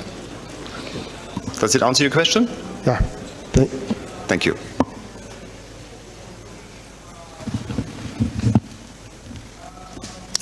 Merci beaucoup pour les éclaircissements. Une deuxième question. Monsieur le professeur Vladimir du Ghana, il a une question à poser à Monsieur Smith. Merci. Thank you very much, moderator. Mine is a suggestion.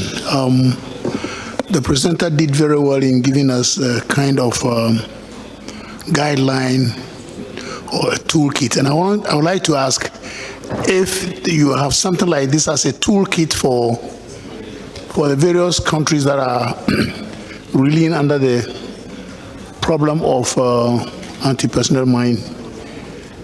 And as a footnote to what the earlier question, there may be relativities, specificities, but if we have something like this, it would really help national organizations to be able to follow some guidelines that will bring about some good results.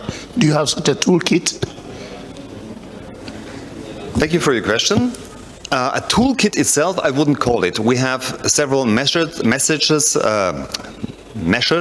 and activities. We have courses for different groups of your personnel, for mine action managers, for survey teams, for implementers. And again, first it has to be seen what is really needed. To take the entire toolbox when only 5 pieces are needed, you can do that, but it's not really efficient. So in this case, the answer stays more or less the same. First, a baseline assessment has to be done. What is the need? What is the threat? And then, okay, what can you do on your own, where you have good training capabilities, where you have good capacity already, and what is needed to be enhanced. And then it is not such a difficult procedure to have a capacity building program. Does it answer your question? Thank you. Sorry to add, you can check all that online on the website. There are training programs. What can be trained in general. It gives you an overview because you know what you need by yourself. So you can see, okay, is this already displayed there, or is there more needed, which is then has to be requested by us. Thank you.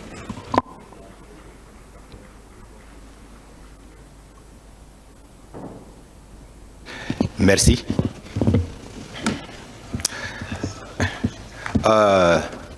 Je demande aux différents délégués de garder leurs questions, puisque nous sommes pris par le temps. Nous allons passer aux méthodes, disons, magistrales, pour permettre aux 3 panélistes de présenter leur programme, puis chacun puisse noter sa question et les garder à la fin. Nous allons répondre à toutes les questions. Merci beaucoup. Pour l'instant, M. Mohamed Lagdaf présentera sa présentation. Merci. Bonjour. Bonjour, madame, monsieur. Je voudrais tout d'abord saisir cette occasion pour avancer mes félicitations aux autorités ghanéennes pour la qualité de l'organisation de cet événement tant important. Je veux passer à la présentation sans trop tarder. La Mauritanie a malheureusement connu un conflit armé qui a provoqué un minage très anarchique, c'est-à-dire sans plan de pause, dans des coins très reculés sur le territoire national, qui complique un peu la mission, la tâche aux équipes du programme national de déminage. Next slide, please.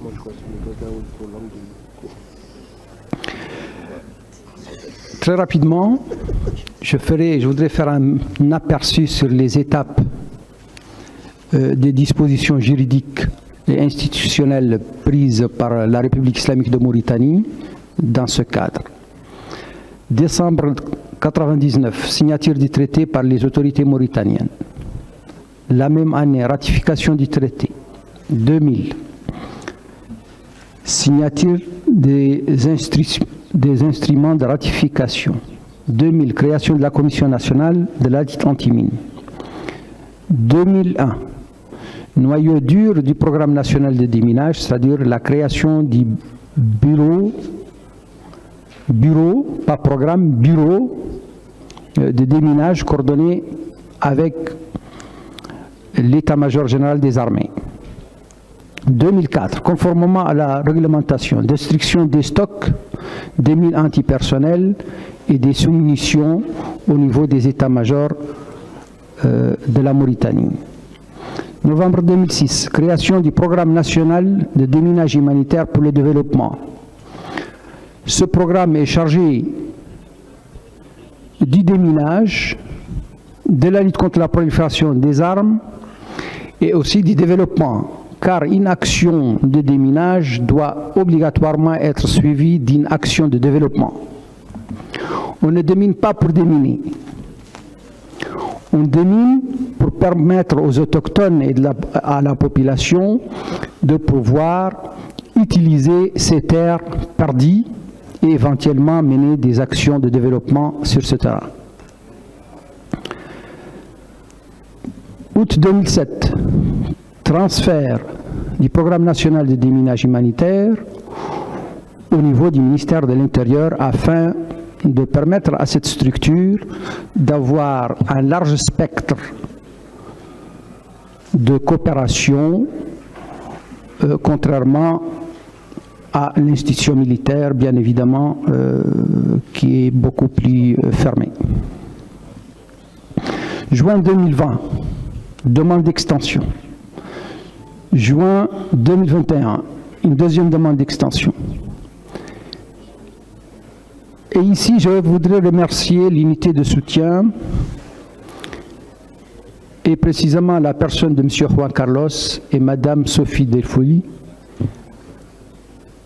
qui ont été d'une grande utilité à ce programme au moment difficile. Je passe à... ce programme est encadré par un comité chargé de l'élaboration de la stratégie nationale qui détaille les plans d'action, les résultats, les ressources de financement, comment lever des fonds et bien évidemment les opérations de déminage et les actions de développement. Et pour mener à bien ces opérations de déminage humanitaire et maintenir la Mauritanie dans sa trajectoire de conformité avec ses engagements internationaux. Donc, il y a un comité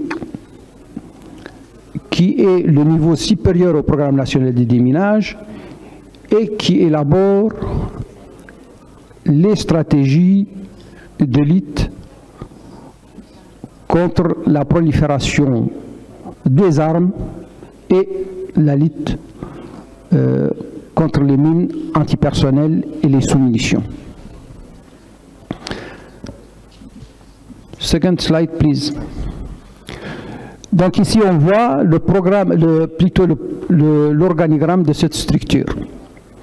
Il est greffé au niveau du ministère de l'Intérieur avec un comité de pilotage qui regroupe un ensemble de départements ministériels, les affaires étrangères, la défense, les finances et les autorités, la société civile et quelques observateurs internationaux tels que le PNUD et autres.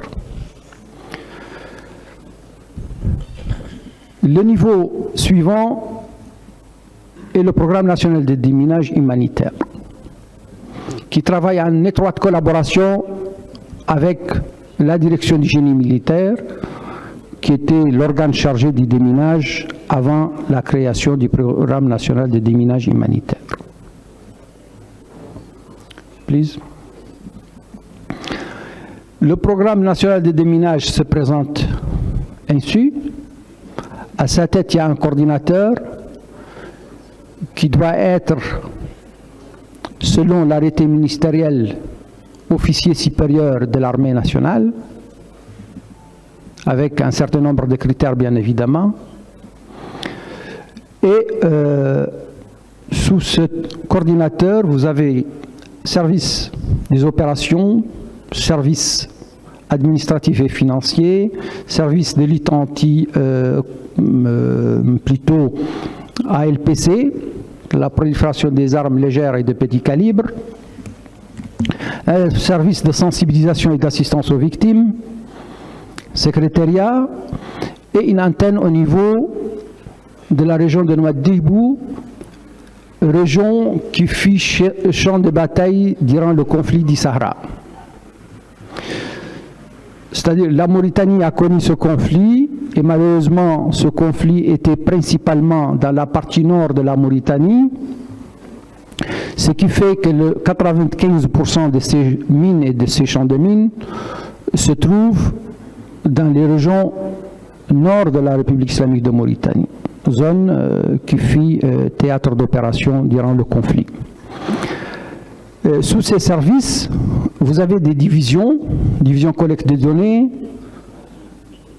qui est chargée de la gestion de l'information, service division extrêmement importante de mon point de vue.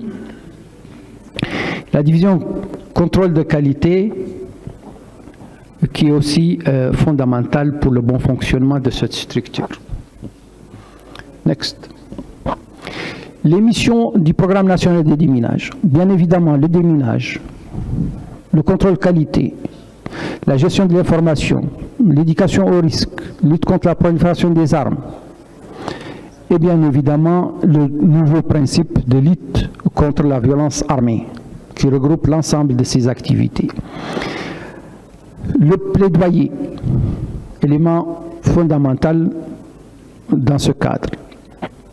Ici, je voudrais rebondir sur le déminage lui-même. Le déminage, de mon point de vue, dans les pays, je dirais, les pays nécessiteux, ou les pays, si le principe est d'actualité, les pays en voie de développement, le déminage doit obligatoirement être suivi d'une action de développement. Si on démine, on met la vie de nos personnels en danger, dans des points très reculés du pays, doit obligatoirement avoir des objectifs.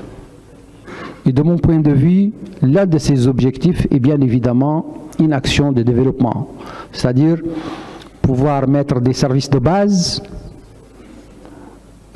pas loin des autochtones est un objectif, de mon point de vue, relativement important. Next slide. Ça, c'est des photos d'illustration. Ça, c'est juste une section de déminage. Quand je dis déminage, c'est dans sa globalité. Avec ces ambulances et ces 4 véhicules pour les 4 groupes de déminage. Il faut impérativement, selon nos normes, 2 ambulances et un véhicule par équipe. Et 4 équipes, 2 ambulances font une section de déminage du programme national de déminage, conformément à notre réglementation. Next slide. Je voudrais aussi présenter les difficultés que nous rencontrons au moment de mener des opérations de déminage. C'est juste des photos, des images d'illustration. Ça, c'est une mine à côté, pas loin d'une zone de pêche, traversée quotidiennement par des pêcheurs, des éleveurs et des nomades. Next. Problème connu de tout le monde. Les financements. Comme on dit militairement, c'est le nerf de la guerre. Et aujourd'hui, c'est le nerf du déminage. S'il n'y a pas de financement, il n'y a pas d'activité. Donc au niveau du programme national de déminage, on a 2 sources de financement, à l'instar de tous les services et autorités dans le monde. On a un financement national qui est continu et un autre financement de la communauté internationale qui est très versatile. Des fois, rarement, souvent pas de financement, rarement oui.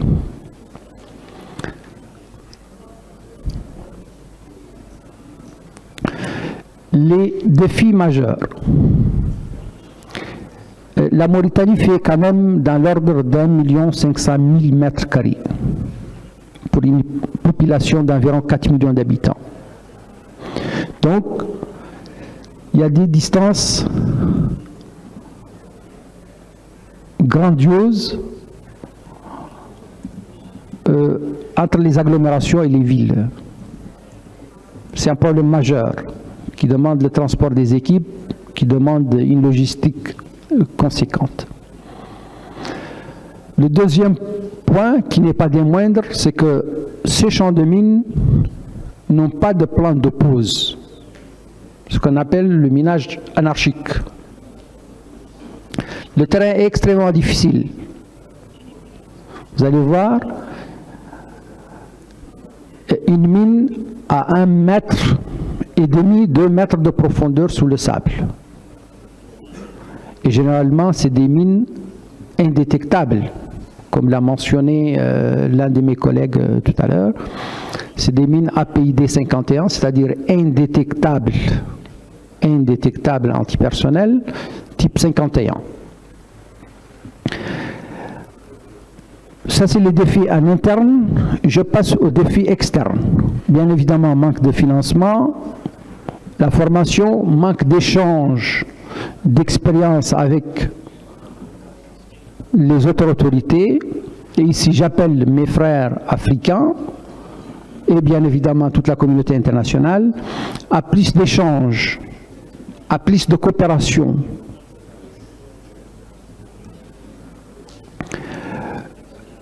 C'est l'un des problèmes de mon point de vue qui se pose. Merci.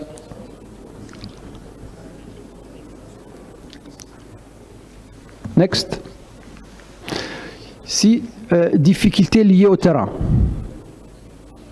No comment. Next. Quelles sont les perspectives du programme national de déminage? Création d'un centre de formation sous-régional à Nouadhibou.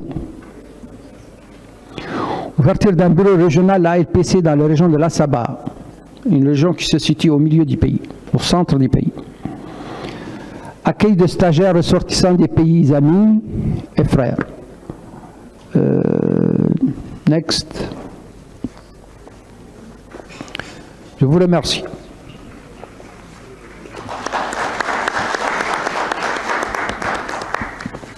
Je suis prêt pour s'il y a d'éventuelles questions. Merci. Merci beaucoup. Puisque nous avons suspendu les questions, à la fin de toutes les présentations, on va collecter les questions par pays et poser à qui de droit. Merci beaucoup. Nous allons passer au troisième panéliste. Il s'agit de Mme Joséphine Dressner. Elle est directrice de la politique des partenariats au sein de l'ONG MAC, Mine Advisor Group. Merci, vous avez la parole.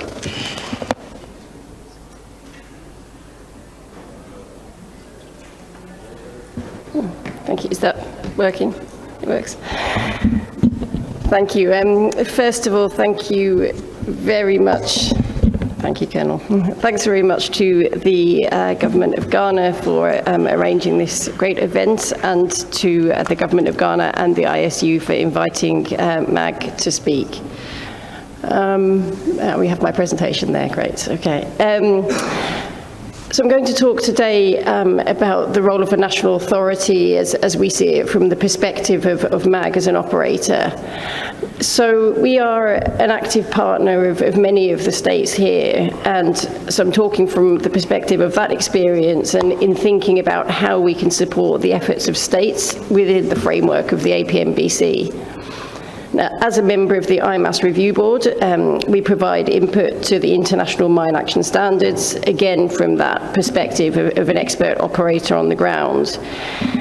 And that includes input into IMAS 2.10, which is the key standard that provides guidance on the establishment of a national mine action programme. And we work with various different national mine action programmes in different ways, depending on the context and structure, and in a partnership that evolves over time.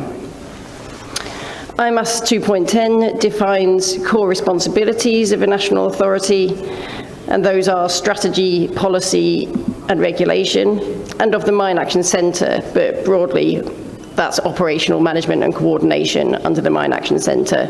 In practice, those activities often fall under a single entity.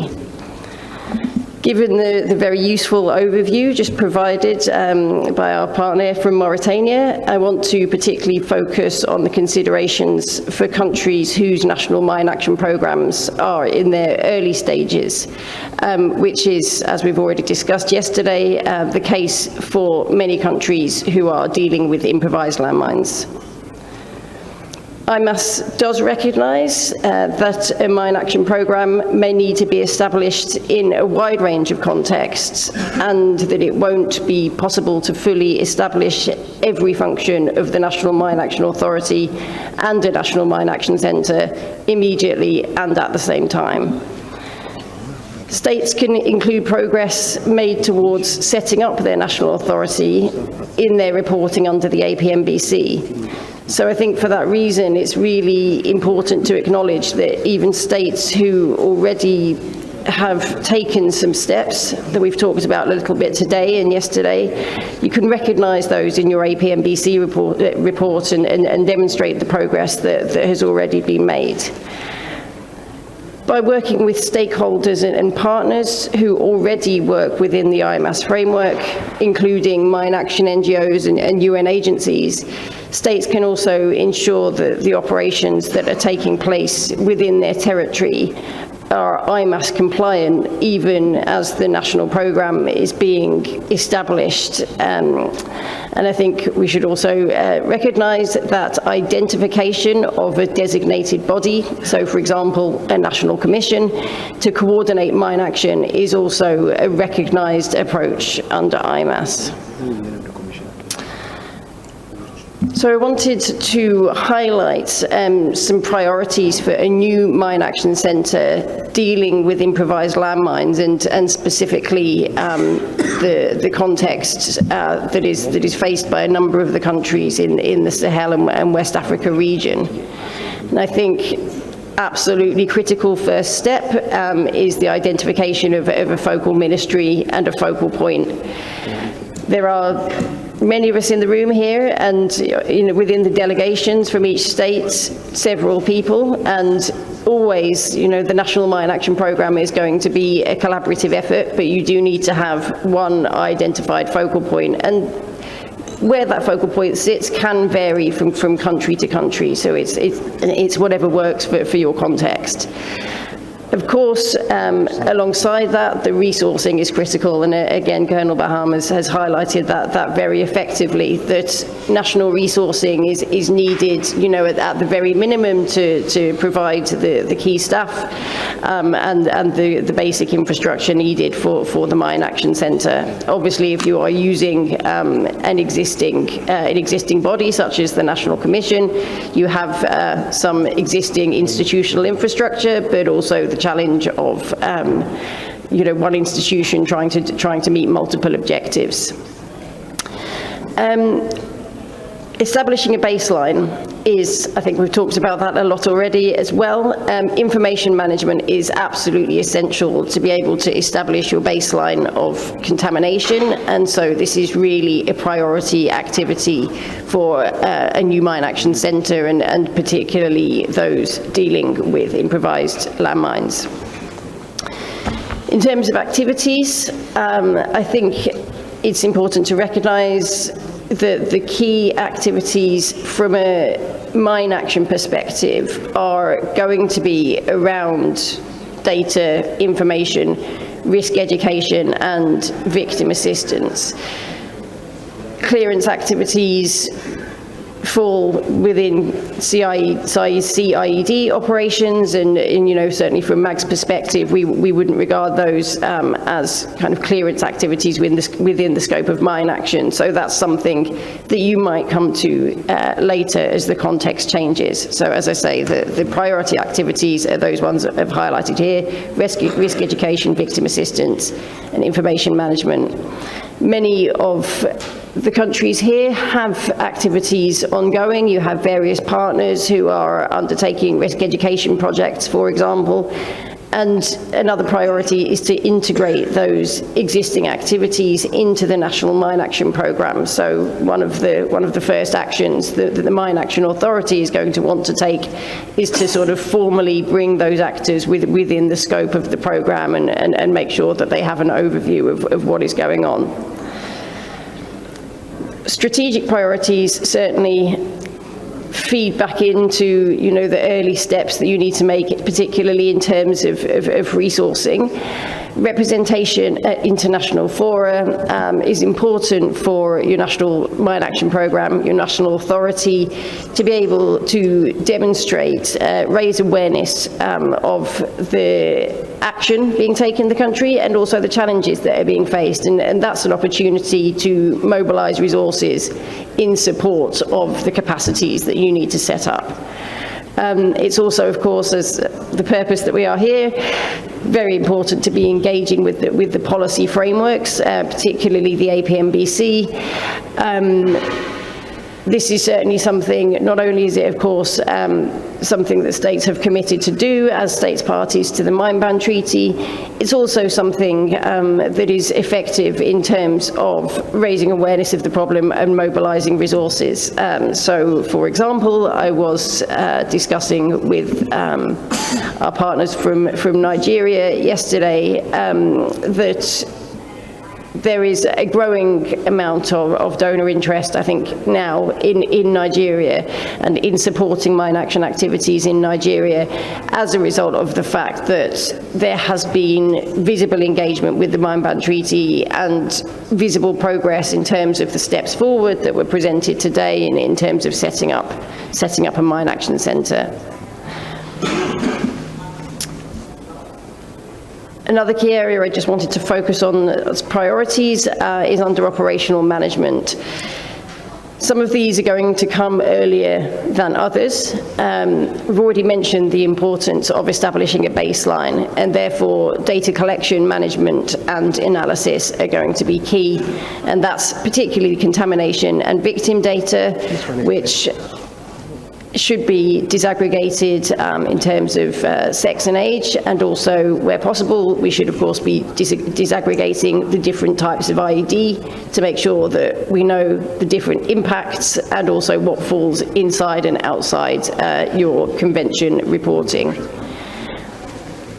Coordination with other government institutions is a key role of a National Mine Action Authority, and at the early stage of a new mine action programme dealing with improvised anti-personnel mines, the coordination and relationship with the security forces is going to be absolutely key, because the security forces are the actors who have most of the access to contamination data, most of the access, most of the understanding of what is the context on the ground. So the data that is collected by those actors should be feeding into the baseline that is managed by the Mine Action Centre.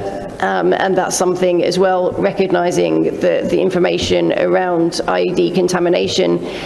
It can be very sensitive that this is something that will be handed from the security forces to a government institution without needing a kind of a middleman.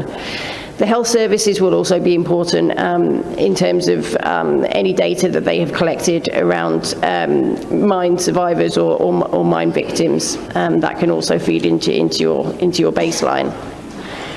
Prioritisation, we've already highlighted on the first slide what the key priorities could be or should be, in my view, for a new mine action centre dealing with improvised anti-personnel mines. And I think the Mine Action Authority needs to take that role in just defining those priorities and saying to other actors, both national and international, these are the priorities in terms of the National Mine Action Programme. This is what we're doing first. This is what we're doing next.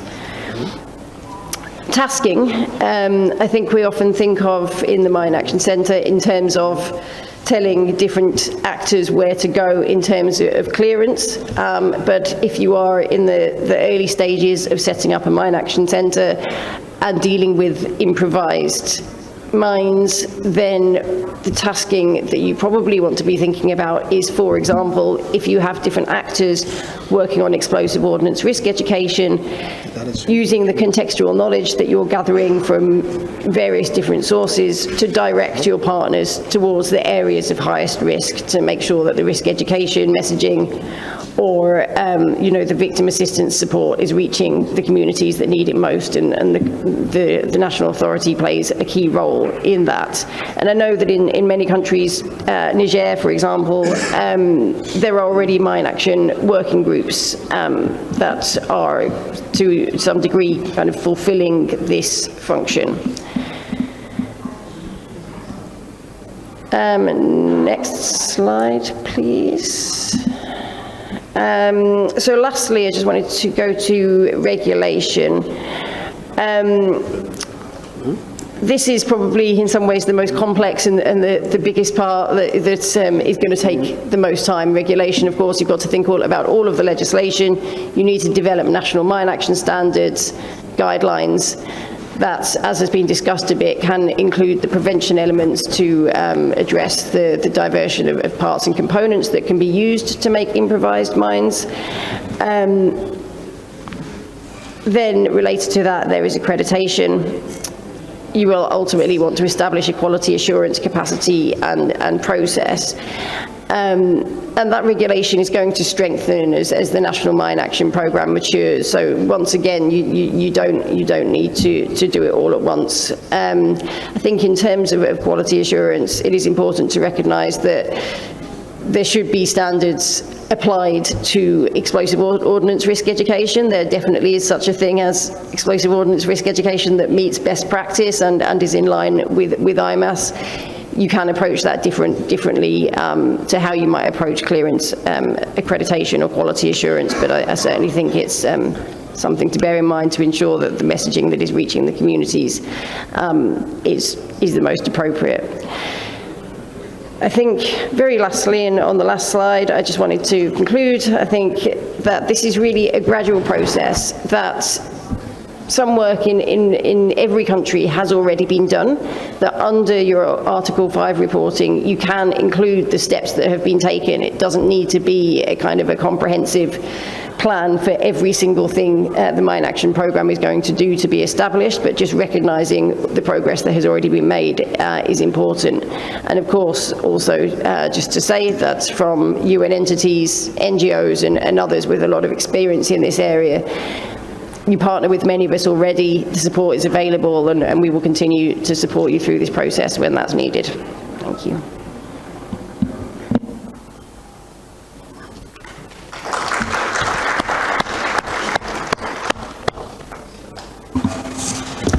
Merci, Madame Joséphine.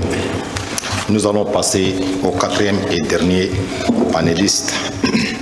Il s'agit de Monsieur Robert Iga Afedra, le directeur national du NPA en Angola.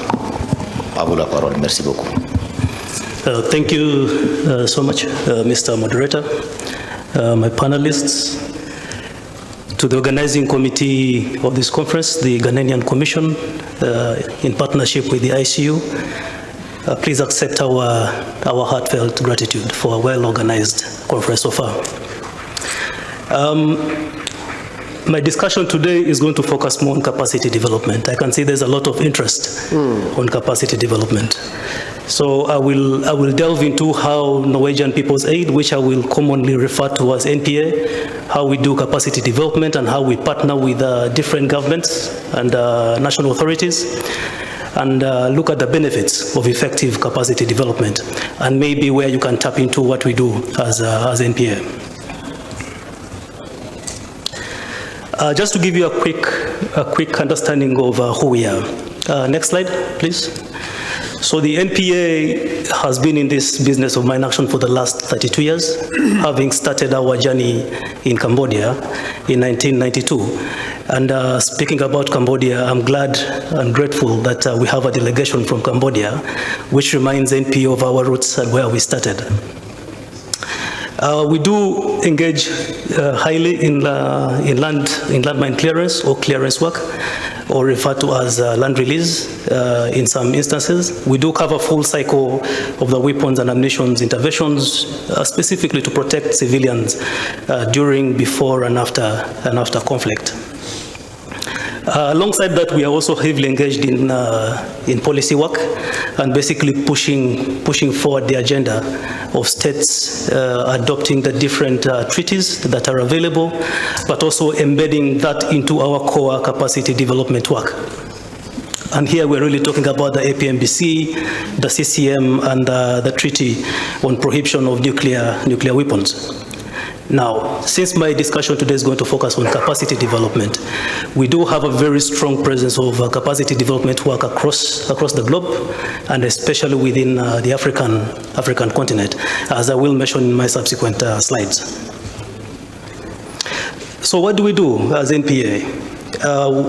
As I mentioned, we do clearance work, basically land release, clearance of cluster munitions and other explosive ordnance. We are a very strong believer of implementation of land release methodologies in our clearance work, because we believe it provides efficiency in a world where we are working with very limited resources. We have tested this methodology, and we can strongly stand and defend how effectively and how it gives progress to treaty compliance. Alongside clearance, we also do protection work, and under that, there are two key activities. That is CPP, which might be new to many of you. So we do conflict preparedness and protection. Basically, it's building resilience in population in war zone areas during conflict, or during conflict, to ensure that children, women, men have the skills to protect themselves from ongoing explosions. So this is an intervention that we do during ongoing conflict. Alongside with that, we also do risk education, which I will not delve so much into, since it has been widely spoken about. Stockpile destruction is also a very strong area in which NPA is involved. We do support states to safely destroy their surplus and dangerous explosive ordnance, demilitarization of obsolete seized weapons, and effective management of arms stockpile. Many of us will appreciate that explosion and unplanned explosion of depots across the globe, and especially within Africa, has very catastrophic consequences. We have had a couple of them in West Africa over the last couple of years, so it is an area that we have a very strong focus in, and we do support states in building the capacity in the areas that I have just mentioned. Alongside all this work that we do, we also try our best to mainstream environmental and gender issues, because we do believe the work we do has a direct impact on the environment, and as such, we cannot continue having the discussion of mine action without focusing on environment. At the same time, gender is a very key issue that we try to mainstream in all our work, and as I will mention next, we also talk about this and advocate for this within our policy work.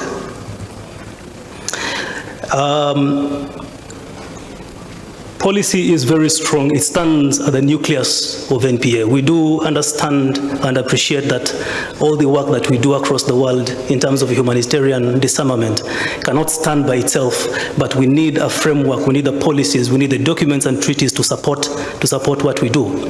And by this, NPA is heavily engaged in international campaign, including the Treaty on Prohibition of Nuclear Weapons, Stop the Killer Robots, or the Autonomous Weapons Systems. As I mentioned, environment and gender is a very key aspect of our campaign. Explosive weapons in populated areas, EWIPA, which I think most of us know. We do advocate quite highly for that. And of course, what brings us here together, the APMBC and the Cluster Munitions Convention. So we play a very strong advocacy role in these treaties. Our global footprint as of today. Today we work in 22 countries globally, and at a later stage I will mention our footprint within the African region, which you will appreciate that is quite a heavy foot.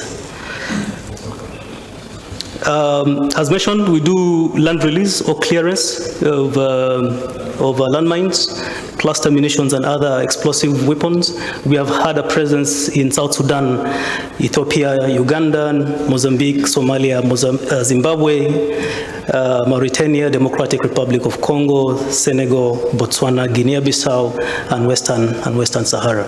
Some of these countries we have already ceased the operations, but we still engage in activities in some of these countries. When it comes to capacity development, we've been in South Sudan, Ethiopia, Mozambique, Somalia, Angola, Democratic Republic of Congo, Senegal, and Botswana, and with arms management, DRC, Mozambique, and Botswana. Before I move away from this slide, I would like to make a very important statement that collaborations are very vital for effective and meaningful engagements. If you do not want to collaborate, there's nothing much we can do. So if NPA wants to come and support you, or if you want to work with NPA, there has to be the platform for collaboration. And this is really the pinnacle of this discussion. So we can talk about capacity development, but if we do not want to collaborate, then there's nothing we can do. So because of that, mutual respect, transparency, and support are very important as we continue discussing how we can help each other to build our various capacities. An integrated approach. We do believe in an integrated approach in our work, and especially in capacity development. When I say we, I mean NPA, but capacity development is beyond NPA. Most of my colleagues on the panel here, MAG, GSHD, the Hello Trust, are all involved in capacity development in one way or the other. And most of these principles still stand at the core of what we do. So in our integrated approach, we do strongly believe that ownership and solidarity are very strong principles to what we do. Governments and national authorities must own to your challenge in your countries. And we come in with the aspect of solidarity to work alongside with you. So without those two ingredients, we believe we cannot have a meaningful capacity development undertaking. Alongside with that, we do support governments and national authorities to develop realistic plans. My colleague from MAG just spoke about assessments, and the same was mentioned by my colleague from GSHD. When we implement effective assessments at the initiation phase of our engagement, it helps us develop plans. Without proper plans, there is nothing much we can do. Our progress towards treaty compliance will always be very slow if we do not have effective plans. So one of the core things that we do as NPA is to support nations or governments to develop effective plans which are based on some variables. One, do you know your contamination? If you know your contamination, we begin from there. If you do not know your contamination, how do we get to know your contamination? Because your plans must be built on certain indicators. Without those indicators, we cannot have a proper progress towards a treaty compliance or even making some achievements in terms of clearance. But also through capacity development, we aim to establish and strengthen and maintain national capacity at three important levels: the environmental level, the organizational level, and at the individual level. I will explain what this means in my next slide. With integrated approach, besides capacity development, we also have the same approach with our land release operations, ensuring that related protection and development perspectives are all captured in one basket. Now, some of the mistake we all make is that we discuss land release or clearance of explosives in isolation of other activities of the government. Land release or clearance must be discussed in tandem with other development systems or structures of government. These items are found in the ground. Most of the development arms of government are linked to the ground. We are talking of infrastructure development. Are we talking about agriculture? Are we talking about movement? Are we talking about access to water? It is all linked to the same ground where these items are found. So when you are discussing clearance, when you are discussing capacity development, when you're discussing about improvised landmines, you need to link them strongly to your national development plans. And why do I say this? When we link all these factors to the national frameworks, it also creates the buy-in from government. The government appreciates what we do better. When you go to your governments and talk about what your center is doing, what your national authority is doing, the discussion is more meaningful when you link them to the development agendas of your different governments. This is very key. We have been talking about resources, donor financing. I think the donors will be more interested in seeing a link between what you're doing and a more sustained approach of the growth of your governments. And finally, we do have an inclusivity approach to working very closely with our beneficiaries. And why do we do this? Most of the contamination that we talk about are in rural areas, apart from the urban warfare. But the majority of the contamination is found in the rural areas. So we need to work with the beneficiaries to guide us where the contaminations are, but also set clear priorities to the beneficiaries to whom we work. A systems thinking approach. Why do we say it is important to have a systems thinking? Capacity development cannot be developed in isolation of any other system of the government. Call it the legislation, call it whatever it is. So you need to have a holistic approach if you are to have any kind of meaningful capacity development in your countries. So the enabling environment, what is it that you need to focus on? Do you have the organizational structure? Our colleague from Mauritania just presented this organizational structure. Do you have something that guides how we perform? Who does what? What do we do? Where do we move? Do we have national strategies? You have a mine action center, you have a mine action authority. What is your strategy? Why are you established? Where do you want to go? How do you want to go? When do you want to go? Those strategies are very important at the enabling environment. Standards, national policies, frameworks, and resource mobilization strategies. You're saying that you want donor support. Why do you want the donor support? How much support do you need? So these things have to be very clear and well documented and entrenched within the capacity development framework. The organizational level, what are we talking about here? Do we have the procedures? Do we have the SOPs to clear the improvised landmines? Do we have the SOPs for information management? Do we have the right systems to manage information that can support decision making, that can support planning, that can support your transparency reports, that your transparency reports are consistent every single year that you're reporting to the ISU? So do you have these systems within the organization? And finally, the individual level. Do you have the right skills within your national mine action centers or within your national mine action authorities? Do you have right trained QA/QC officers? Do you have the right IM officers? Do you have the right operations people? So you need to develop the skills of the individual. So these three areas creates what we call the systems thinking approach to our capacity development. We do believe you cannot develop one area and ignore the other area because they're interlinked in whatever that you do. So you need to ensure that all these areas have the right capacity to support each other, but ultimately to meet the agendas of your own governments and your own national authorities. Now, we do discuss about the treaty. We all talk about the treaty. We all talk about clearance supporting the treaty. But how do we link capacity development to the treaty? Does capacity development actually have a role to treaty compliance? Yes, the main stream here is clearance, getting these items out of the ground, having a safe land for our societies and our communities and our people. But why then do we have to invest in capacity development? We in NPA think capacity development is one of the key tributaries that actually propels treaty compliance. When you have the right enabling environment, when you have the right forms of legislation and framework, when you have the right organizational capacity, when you have the right skills for individuals, this ultimately leads to a strong institutional capacity, which we refer to as the institutional capacity development. Once you have a very strong institution, it propels you to the issue of governance, where accountability, transparency, and ownership can be looked at more objectively. And once you have these ingredients, you're on the right path to compliance.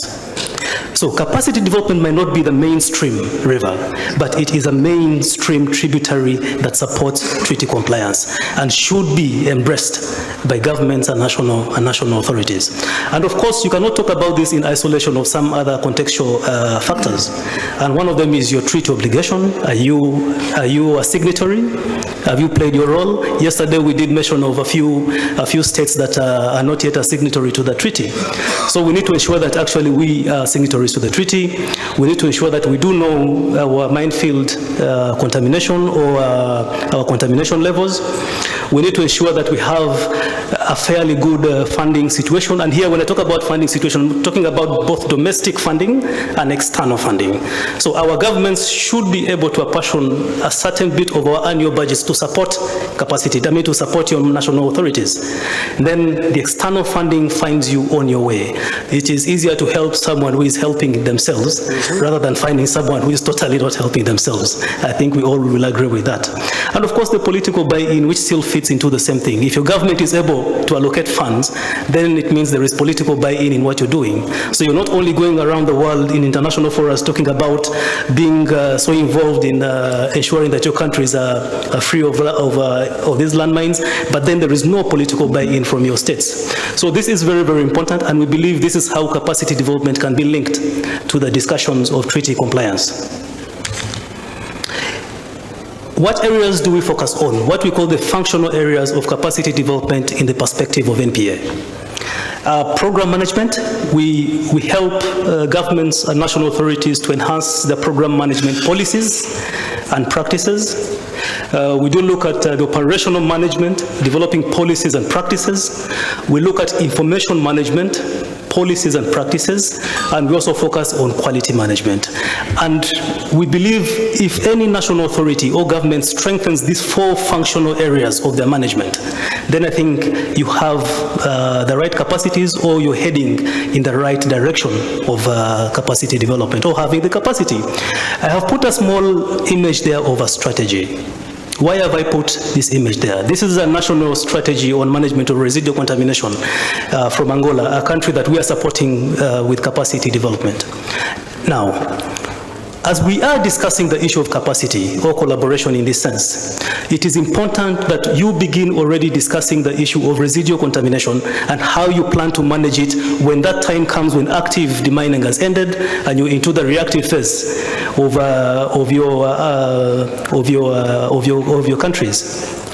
The mistake many of us make in our states is that we let the issue of residual contamination to be discussed at the end when we are almost closing the door.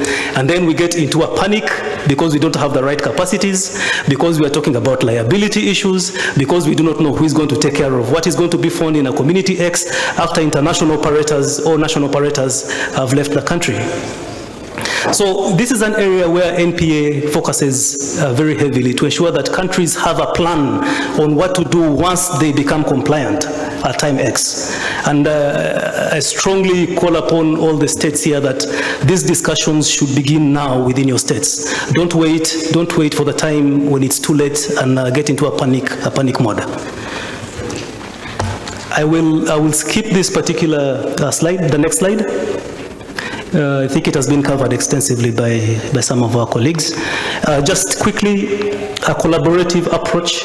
I think this cannot be said enough. You cannot work alone. You need to work with other partners within the country to ensure that you have the right capacities. Learning is a continuous process, and this should be a fundamental part of what you do, both with the communities that you're working with, but also at the sector level. But this cooperation also goes beyond the boundaries of the country. We do have a number of countries that have what we call the shared minefields on their borders. We have seen that between Somalia and Ethiopia. We have seen that between Uganda and South Sudan. We have seen that between Angola and Congo. Some of these hazards are shared by states. So through discussion, through collaborations, we can actually get joint approaches to some of these hazards. We do not have to clear everything by ourselves. If our neighbors are willing to work with us, let us not close that avenue of working with them. And I think this stands at the core of the African Union, where unity between states is very, very important. So I think we need to live to what the African Union stands and expects of us in that sense. Just 2 more slides, please, before I finish. I will skip this. This has been mentioned a couple of times. We do know where our discussions on capacity development or clearance falls under the different policies and norms that are available from the standard, from the Sustainable Development Goals to the IMAS to the Oslo Action Plans. I'll not delve so much into that. What are the ingredients for an effective capacity development engagement? 1, the commitment of national authorities or governments to their treaty obligations. If you don't commit to your treaty obligations, we cannot have effective support for your state. The willingness of governments to cooperate and work alongside international mine clearance organizations or national mine clearance organizations. As I said, if you do not want to collaborate, there is no ground to start running. Availability of legislation, national legislation is important. You need to have the framework that supports mine action or clearance activities. We have seen a couple of countries this week mentioning the existence of frameworks. Those frameworks are important and they create a very good ground. Technical support, effective and transparent coordination, and of course donor support. And finally, what benefits can we get from collaborations? Accelerated progress towards treaty compliance and better understanding of treaty obligations, improved visibility at the country level of your activities, improved government coordination to the sector, which we have commonly called the buy-in, value for money, improved coordination, better utilization of resources, and allowing ample planning for the residual risk and management phase of your demining processes. With that, I will stop there. I think my message has been passed across. Please build your capacities, and we are there to support you as NPA if you wish. Thank you.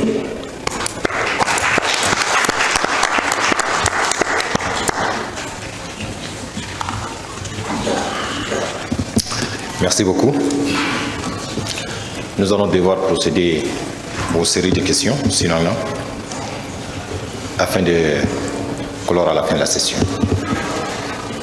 En amont, nous avons déjà 2 pays qui ont demandé à prendre, qui ont des questions à poser et on les a suspendues. Il s'agit d'abord de la Gambie et du Nigeria. Vous allez passer et je vais collecter aussi les autres pays. Il y a le Tchad qui veut s'exprimer.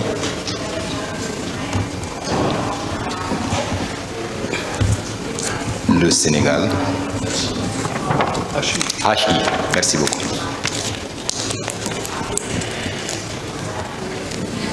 DRC. Guinée.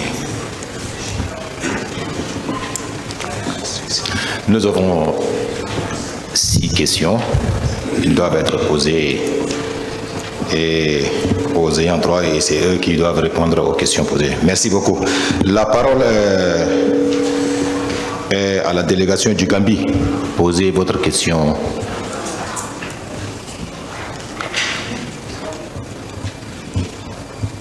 Gambie, vous êtes là? Merci.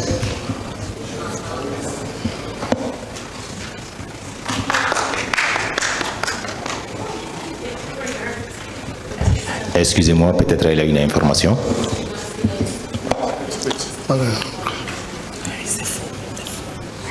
Before. I understand. There's a phone going.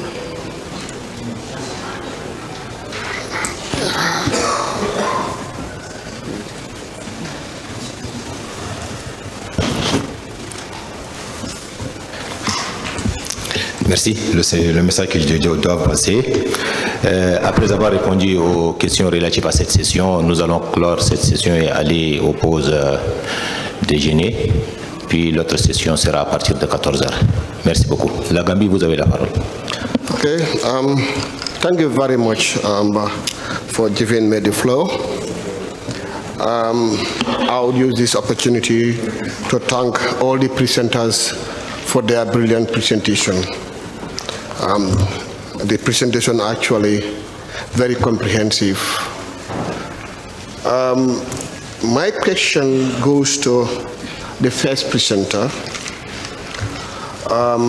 If I got you right, during your presentation you spoke about targeted messaging and also committee engagement for in respect to ownership.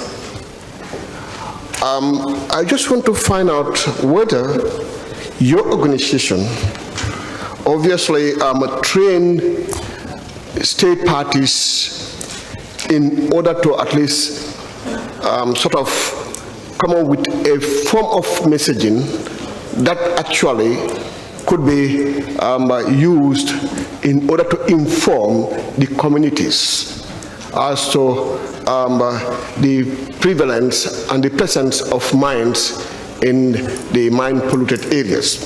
Because my concern here is that messaging is a very important aspect of information sharing, and if it is misused, it will obviously cause harm.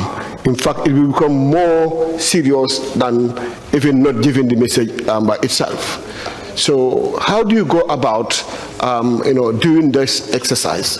Do you normally train the state parties, the institutions responsible for this, fighting these anti-personal minds or improper anti-personal minds? Thank you very much. Thank you for the question. Indeed, yes, the people or the personnel gets trained by the GICHG. We have one division which is specialized in that. But again, what was mentioned before, first it has to be done, has to be assessed with a capacity building process before. You have to have a strategy. You have to have a mine action program, which includes, of course, the threat management, the threat assessment, and based on that, the personnel for your different communities, for your different regions, receives or have to receive designed, tailored trainings. There are basic trainings for explosive ordnance risk education, sure.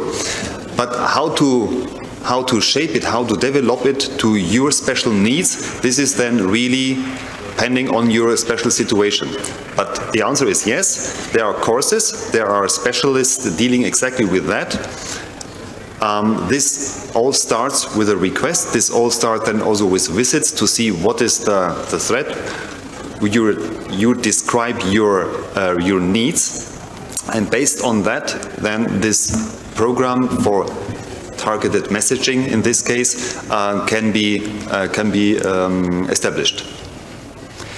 But it was also mentioned earlier by Josephine and also by Robert. Sorry. It all goes hand in hand. From the GICHG as a semi-governmental center or intergovernmental center to the NGOs, they all work hand in hand on these programs. And how to say? When you have set up your mine action program, it's on you to decide which path you choose. You go for getting trained more by GICHG and equivalents, or you use your NGOs, which are somehow involved in that process anyway. It depends on the country. Question answered? Thank you.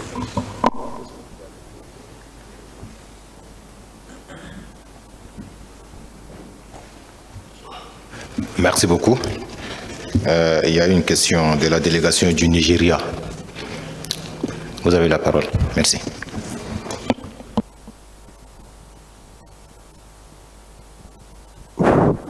Well, I also have to commend the the two speakers. And my question goes to both of them. I realize that most of them are talking about capacity building. You have to build your capacity before you access this, or you have to build your capacity before you access that. But is there any roadmap of capacity building that upcoming Mine Action Center must possess, one after the other, to get to a point where organizations like MPA can come in?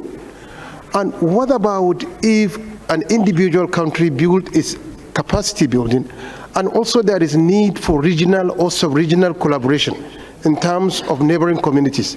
Are you going to transform these documents of capacity documents to regional or sub-regional organizations so that you have a sub-regional approach to the problem you have? Example, in Nigeria, some of the communities we have cut across Niger, Chad, and Cameroon.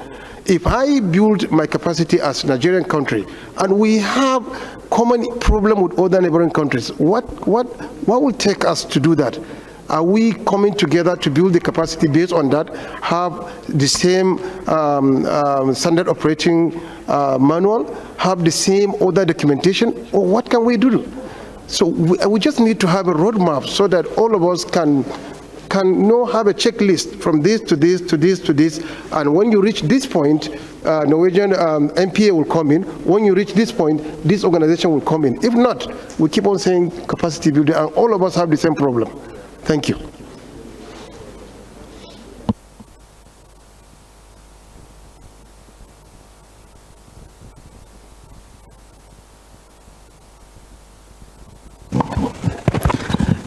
Thank you. We do have standards that help to guide us on how to establish national authorities or national capacity. And I think that should be the starting point. And our colleagues from the Geneva International Center play a critical role in that. However, these discussions can also be held directly with the different actors within the region. That's the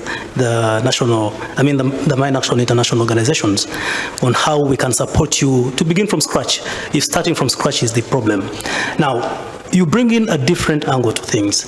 The discussions on landmines, when it goes beyond the borders of the country, becomes more political. Already it is political within the borders of the country. But when you go regional, it now becomes a little bit more political. But what is important is that first ensure that you have the right structures at home that can begin collaborating and sitting on the discussion tables with your neighbors.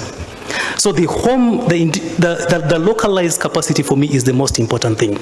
Do you have the institutions? Are they recognized by your governments? Are you part of the treaty? Are you part of the umbrella of the treaty? I think those are some of the checkboxes that you need to tick.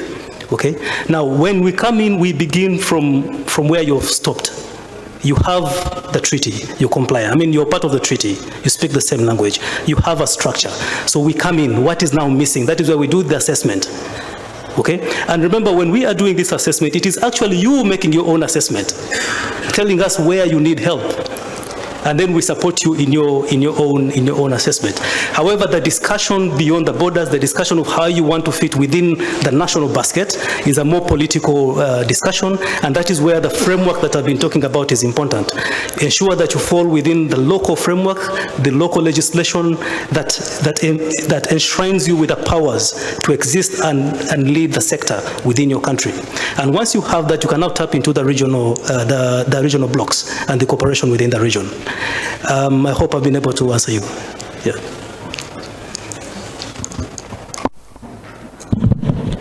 Yeah, thanks. I think I would just add to that. First of all, as I highlighted on the presentation, I think there are some key first steps that a mine action authority in its early stage does need to take. And for Nigeria, as you know, as Robert has said, you have taken those very first steps, and you've reported on them, which is excellent. In terms of the kind of cooperation with neighbours, it's going to vary depending on what you want to cooperate on. So politically, again, as Robert has mentioned, cross-border cooperation on any kind of clearance can be very, very complicated, but seeing as one of the big challenge that is facing Nigeria and your neighbours in Chad, Cameroon, and so on is the movement of populations who are vulnerable to explosive ordnance. There is a lot that you can do in terms of regional risk education approaches, for example, and that is a case of talking to appropriate partners. MAG, for example, as you know from Nigeria, we work with local partners in different countries, so there are ways of kind of bringing together a regional approach. I think that for risk education is important because of the mobility of those populations, and also, and my colleague will talk about this in I think the next panel after lunch, there are opportunities through community liaison also to be collecting more data about the contamination to create that baseline that you need. So I think, as Robert said, it does go back to standards and kind of building things up gradually, but I think there are also things you can be doing in the meantime, and in some cases are doing. Thanks.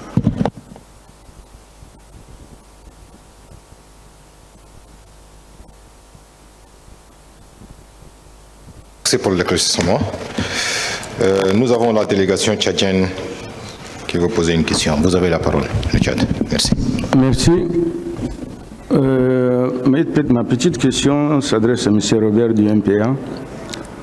Tout à l'heure, pendant votre présentation, vous avez souligné que dans des programmes de déminage, il faut que le gouvernement s'implique. Il faut que votre gouvernement fasse un effort afin que les autres viennent en aide. Vous avez même répété. Et là, moi, je m'adresse directement à vous, voir une réponse si possible. Je parle concernant le Tchad, mon pays. Depuis l'arrêt des opérations financées par l'Union européenne en septembre 2021, on avait forcé quand même le gouvernement tchadien à prendre le relais. Au jour d'aujourd'hui, le gouvernement tchadien fait la dépollution et le déminage sur propre fond. On a, dans plusieurs ateliers, dans plusieurs conférences, on a demandé de nous accompagner. Jusqu'à aujourd'hui, aucune visibilité. Est-ce que vous pouvez me répondre sur cette question? Merci.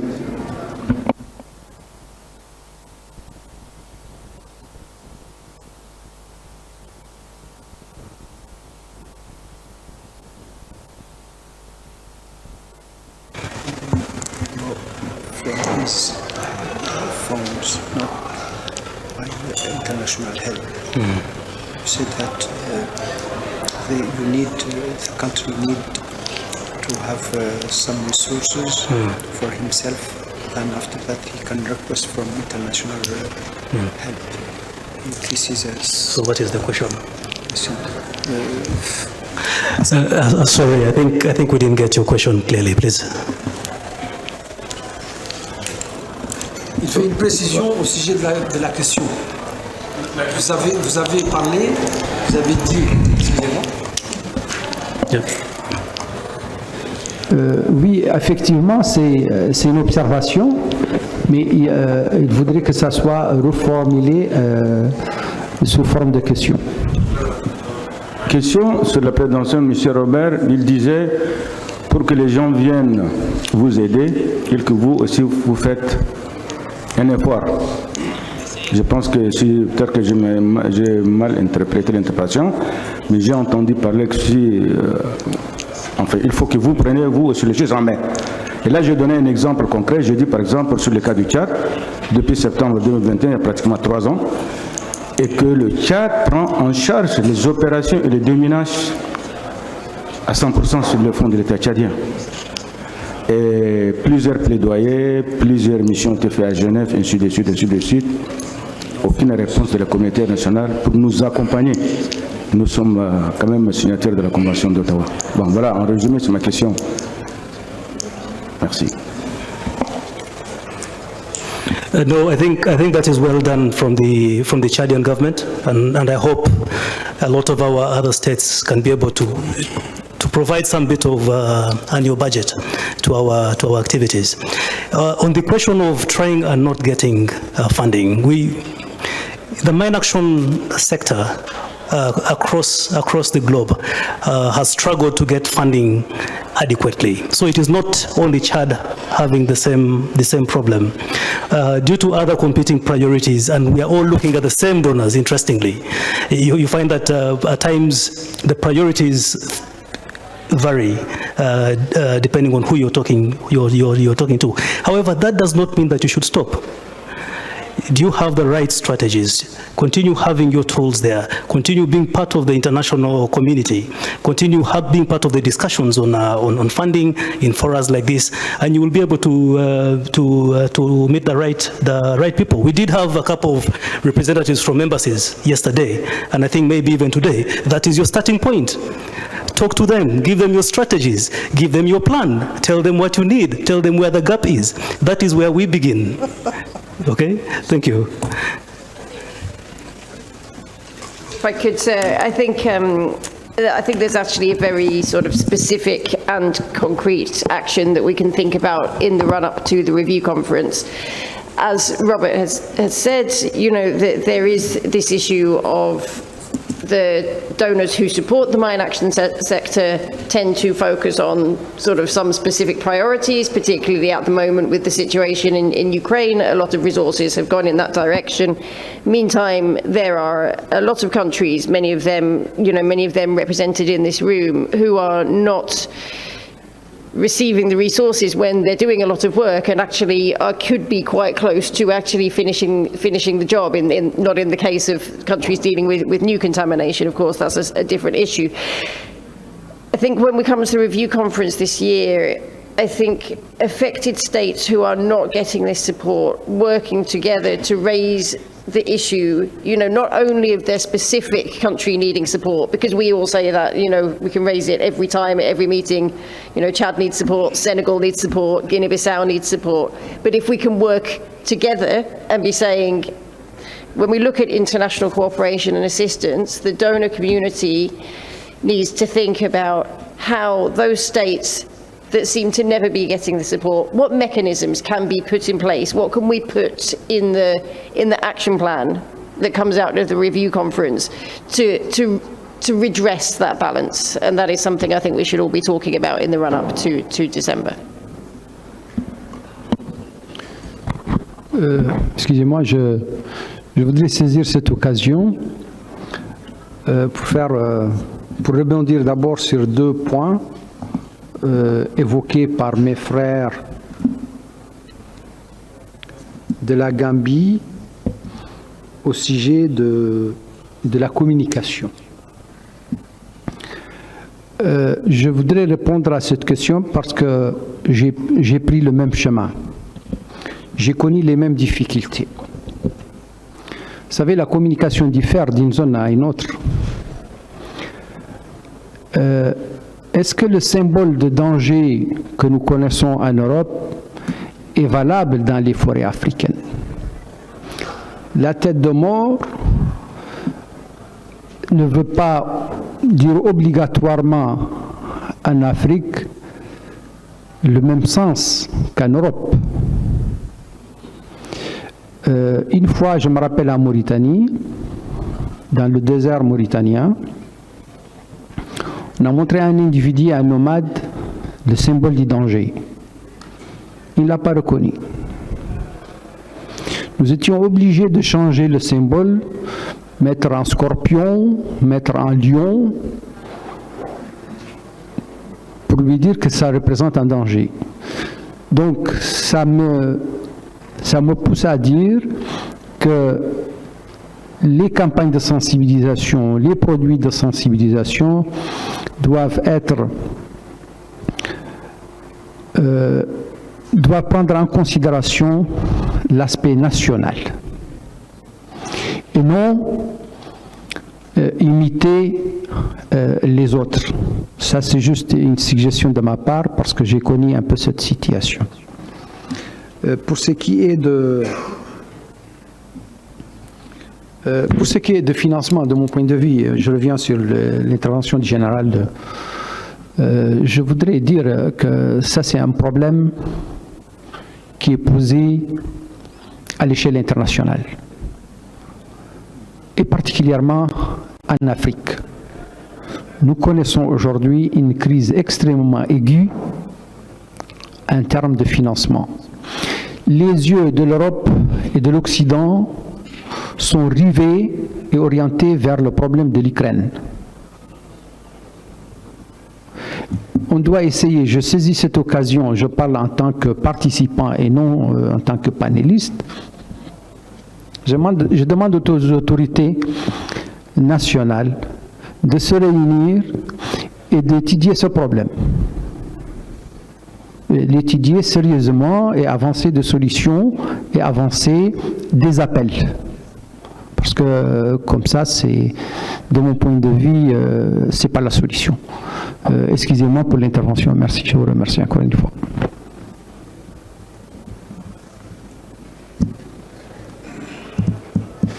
Merci beaucoup pour l'édification.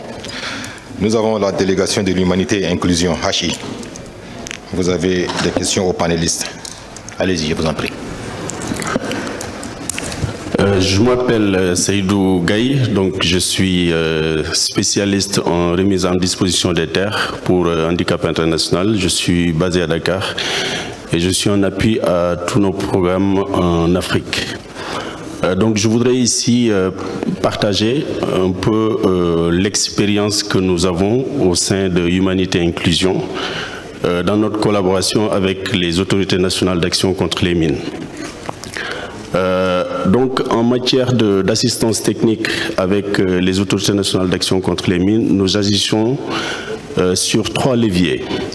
Le premier levier, c'est l'appui institutionnel. Le deuxième levier a trait à l'appui à la mise en œuvre de processus. Et le troisième appui, c'est le renforcement des capacités. En ce qui concerne le premier levier, nous travaillons avec les autorités nationales sur tout ce qui est législation et gouvernance. Et sur le deuxième point en matière d'appui institutionnel, nous travaillons avec les autorités nationales dans l'appui à la mise en œuvre de volonté politique.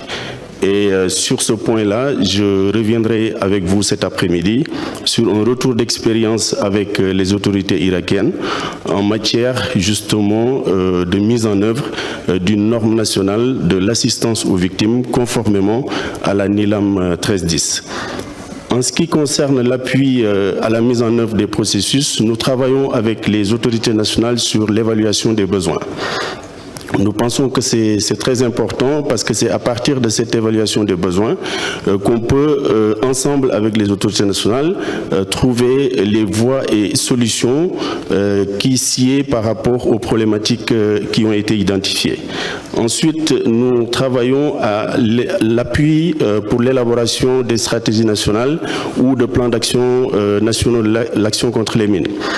Nous travaillons également à l'élaboration de normes nationales en appui justement aux autorités nationales. Et nous travaillons également au cadrage de tout ce qui est gestion de l'information. Également, nous appuyons les autorités nationales sur la mise en place d'une planification inclusive, efficace et complète. En matière de renforcement de capacité, Humanité et Inclusion travaille beaucoup avec les autorités nationales dans le domaine de la formation. Et sur ce, nous avons 2 partenaires internationaux, à savoir le CPADD, avec lequel nous travaillons beaucoup sur les questions de renforcement de capacité des autorités nationales.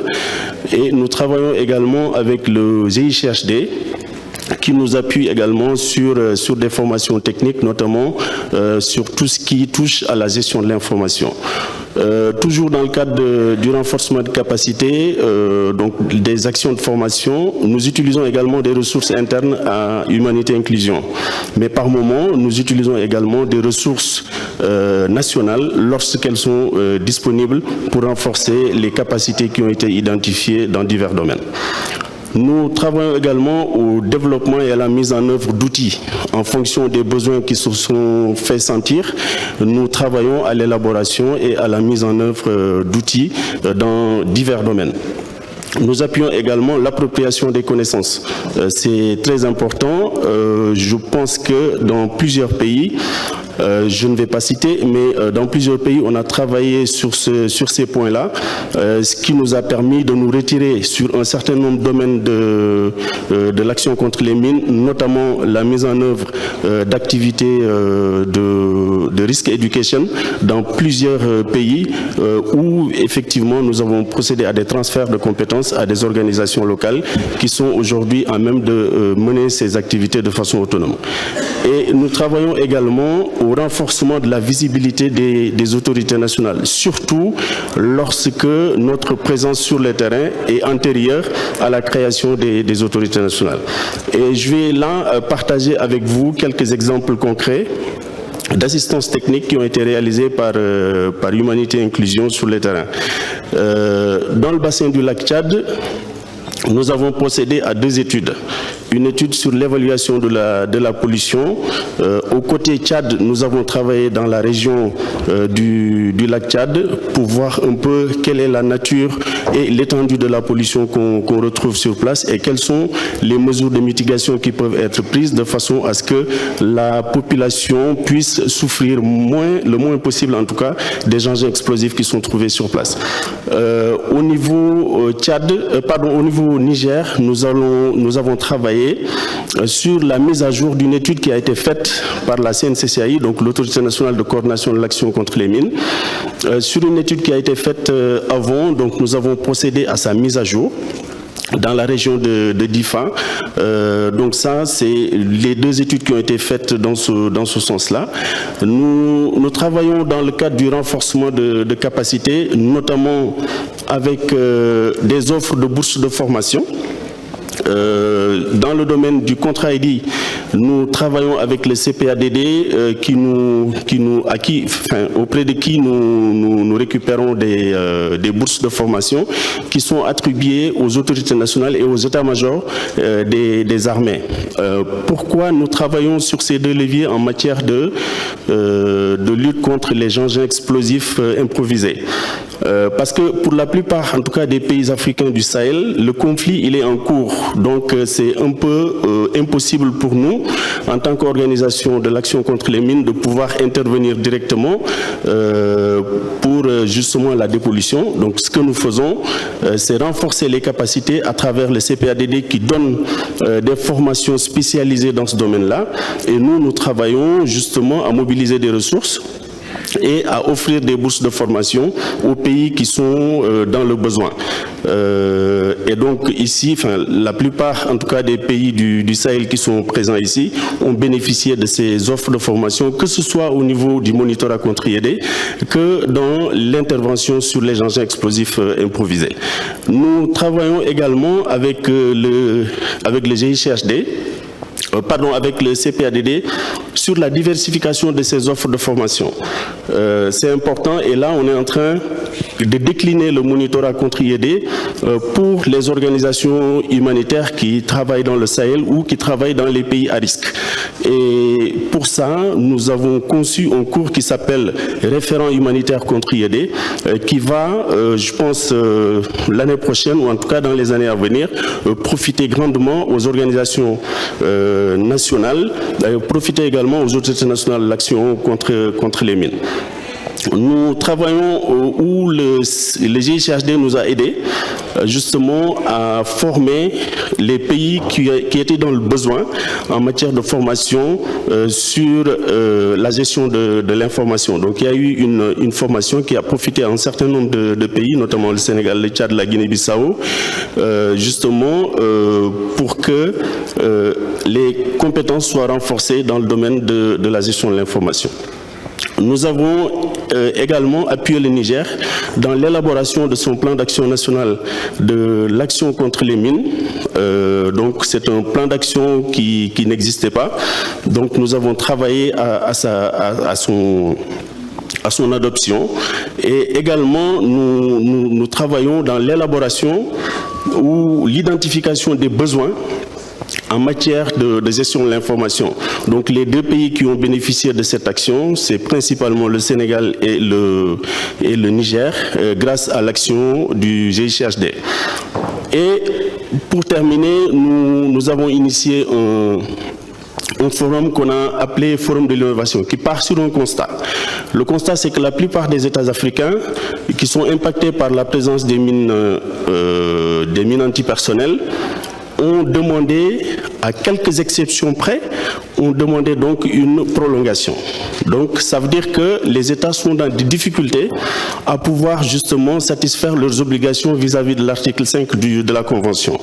Et de ce point de vue, nous avons pensé que c'est peut-être utile de réunir autour d'une conférence, d'un colloque, de divers ateliers, donc les différents experts venant des autorités nationales de l'action contre les mines, venant des organisations de l'action contre les mines, enfin les organisations de mise en œuvre des activités de déminage ou de remise à disposition des terres, mais également de faire venir des organisations ou des fournisseurs d'outils ou d'engins innovants qui peuvent être utilisés pour faire accélérer le processus de déminage et de dépollution.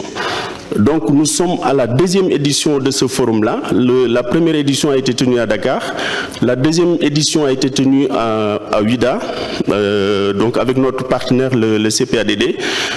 Donc voilà, nous comptons également continuer cette activité-là pour essayer de voir quelles sont les problématiques qui constituent un frein au déminage vis-à-vis de l'article 5, en tout cas de la Convention d'Ottawa, mais également quelles sont les solutions qui sont proposées par des acteurs dans le domaine de l'innovation pour permettre au pays d'accélérer le processus de déminage et de dépollution des terres. Voilà, c'est par là que je voudrais terminer. Je vous remercie.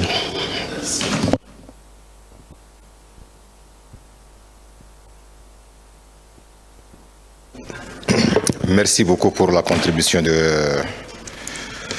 l'expert Seydou Gueye de l'Handicap International. Nous avons la République démocratique du Congo. Elle a une question à adresser aux panélistes. Je vous en prie, vous avez la parole.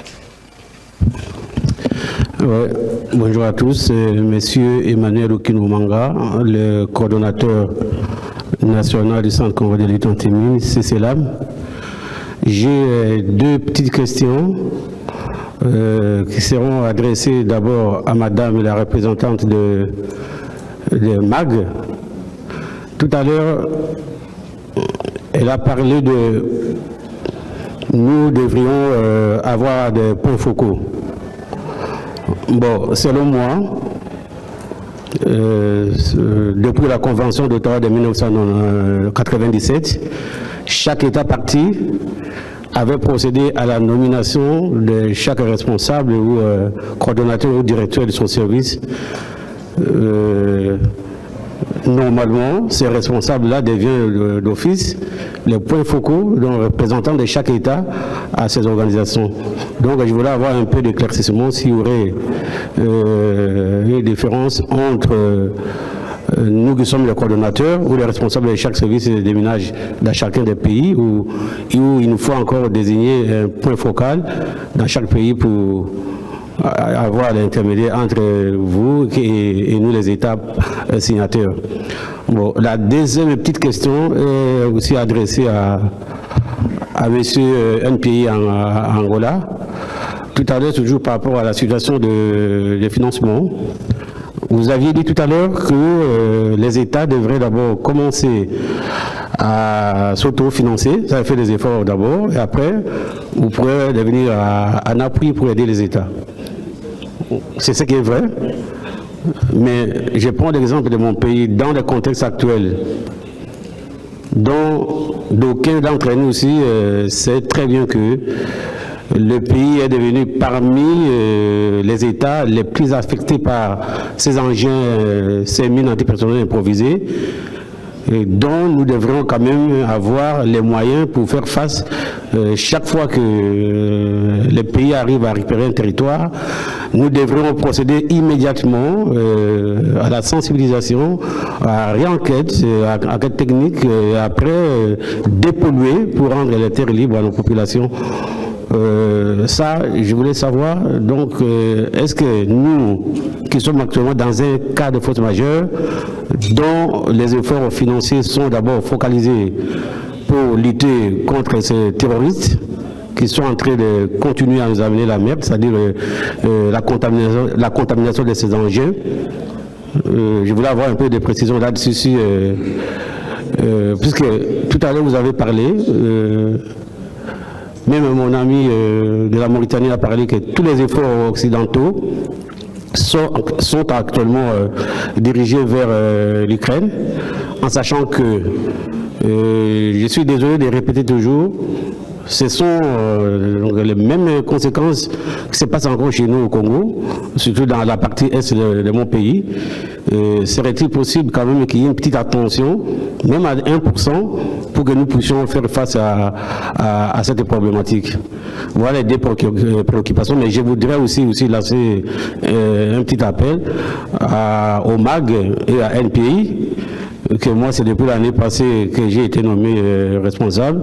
Je crois avoir eu avec vous des séances à Genève 2 ou 3 fois pour que vous puissiez retourner au Congo, puisque la donne a changé. On a fort besoin de vous pour nous aider à faire ce travail pour la protection de nos populations, donc le service des déminages. Je dis et je vous remercie.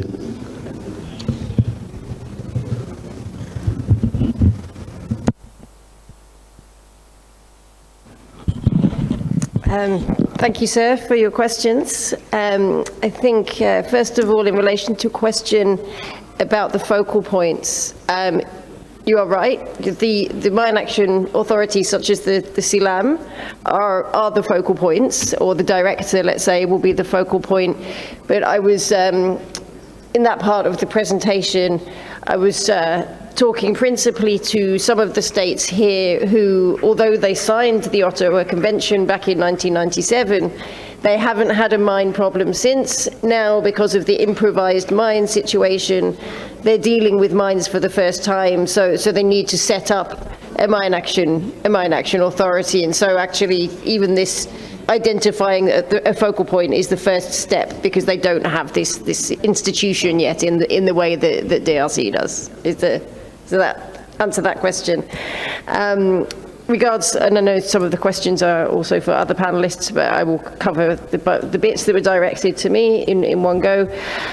International cooperation and assistance, I would say the same thing, that I think the states who are not receiving sufficient support getting together, as also the Colonel here has said, and thinking about what your higher levels of government can do, but also what messages you can be giving together to the donor community. You know, because we can all advocate for countries on an individual basis, but I think there is a bigger problem of general kind of, you know, insufficient support for countries that are, you know, at a particular stage of clearance, let's say, and I think that working together will be a good idea.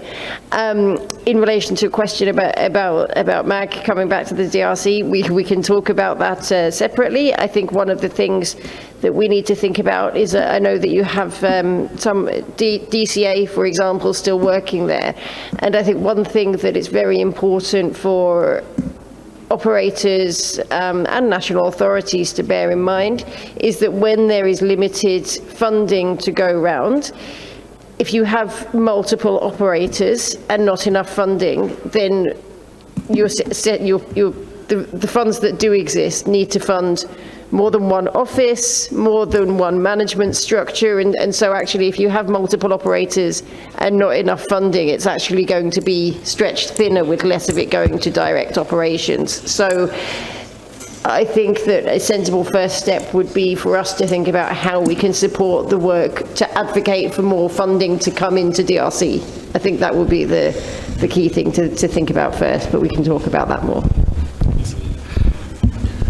Yeah, thank you for that elaborate response. To my brother from DRC, we are cognizant of the challenges most African states have internally, especially having enough budget to run the different functions of government. That we are very cognizant about. But also the challenge we are talking about is owned by the same government, is owned by us. So I think one of the roles that we need to play as national authorities or institutions that are representing governments is to continue having the conversations about states allocating some bit of funding to the sector for the different countries. We cannot totally shelve it. And I think we should continue encouraging our governments that, yes, we do understand the challenges we have, but please, we also are a sector that needs your support. Put us on the national budget annually. That is what we are saying. Then along the way, we continue also advocating externally to our partners. You know, that is basically the story that we are trying to tell here, that we shouldn't wait for the international community to come and always help us. Let us start with what we have internally and in whatever way. The other issue that's what we need to talk about here is cross-border cooperation. We have talked about this. I have just mentioned that most of our African countries, for example, have cross-border minefields. So we need to talk to our brothers within the regions, our brothers in the neighborhood with whom we share minefields at the borders. It might be cheaper for the two states to clear one minefield, for example, than one country undertaking it, only clearing their bit. For me, it doesn't make sense if DRC and Angola in Zaire province, if DRC and Angola have a minefield that is crossing from Angola to DRC, and Angola only clears up to their portion.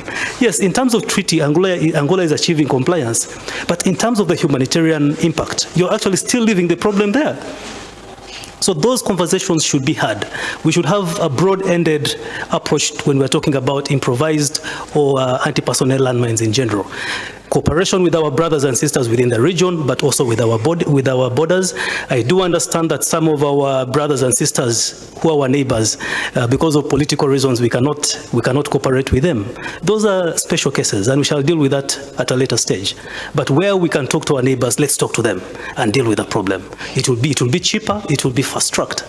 Let us continue advocating for our governments to have some bit of contribution to the mine action sector to ensure that you can deal with these problems. As the international community comes, as we continue advocating externally. That is basically what I was trying to push forward here.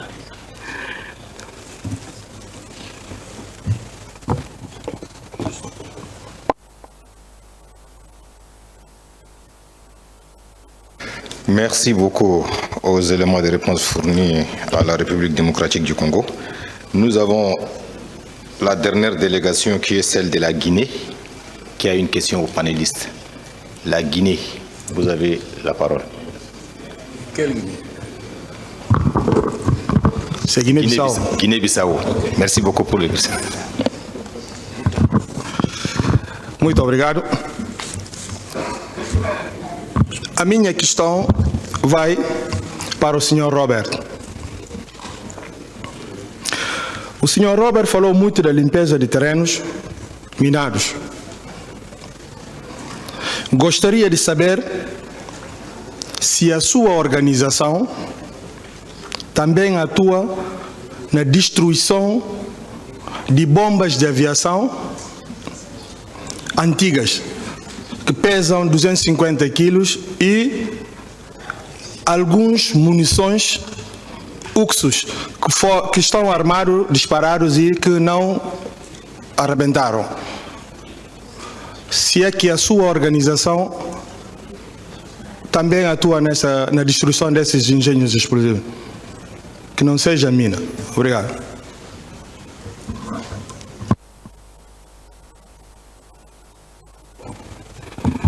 Muito obrigado, meu irmão de Guiné-Bissau.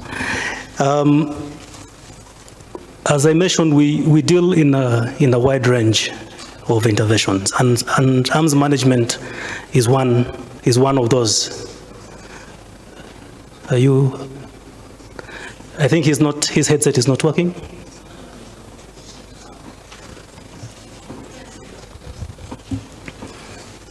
Funciona agora? Okay.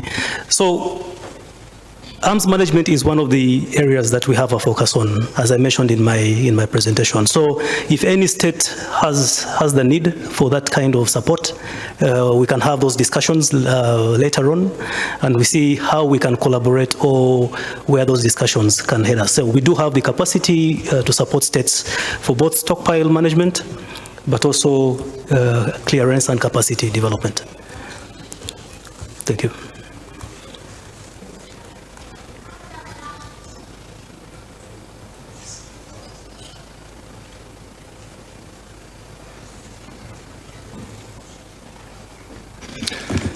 Merci beaucoup.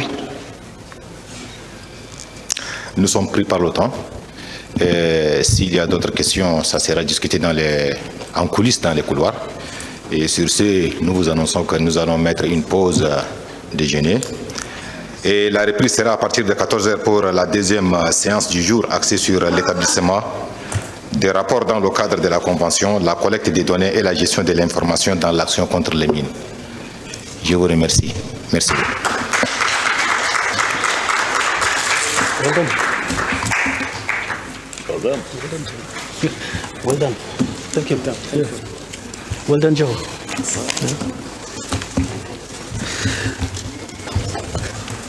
Thank you. Thank you for your guidance. Okay. Yep. I had to go before I came.